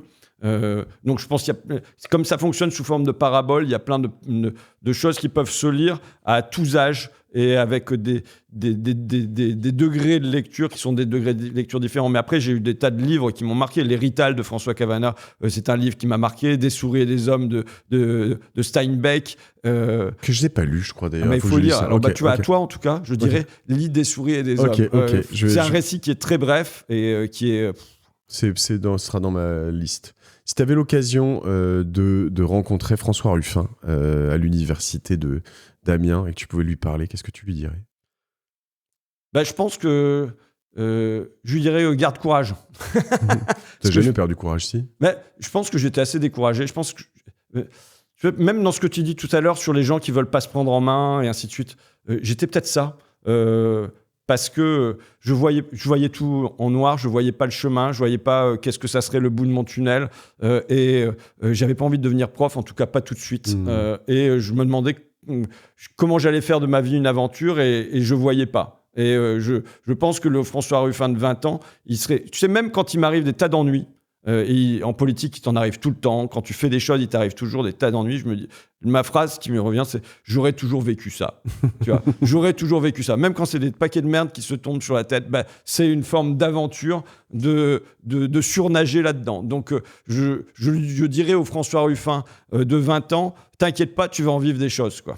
Moi, je lui dirais, écoute, génération do it yourself, parce que c'est vraiment le message. Moi, c'est pas du tout nombriliste, le do it yourself, c'est plutôt de dire en effet qu'en se prenant en main et en faisant un certain nombre de choses, y compris et même très probablement avec les autres, on peut passer une belle vie, être heureux, bien travailler. Donc on a des narratifs en tout cas communs. Merci. Bonne AG à toi. Bonne AG à toi. Et à tous ceux qui nous suivent, on te suit où toi ? C'est quoi ton réseau social de prédilection ? Partout ? Non. Non, il y en a un. Tous les réseaux sociaux. Ouais, je suis. Okay. Normalement, après j'ai des trucs pour plus anciens. Mon Facebook marche très bien. Mais on a Instagram qui marche aussi. Enfin voilà. On prendra le temps de prolonger cette discussion si tu veux. Un jour, je serais ravi de te recevoir. Tu reviendras ? Oui, d'accord. Ok. Et ce sera moins difficile que la première fois. Merci à vous tous d'avoir suivi. Et avec la complicité de la ligne 14 la prochaine fois. Et si vous connaissez pas de Génération do it yourself, écoutez le prochain, celui d'après, celui d'avant. Vous trouverez plein. Et abonnez-vous sur YouTube, sur Spotify ou sur Apple Podcast. Merci. Bisous. À la semaine prochaine. Salut.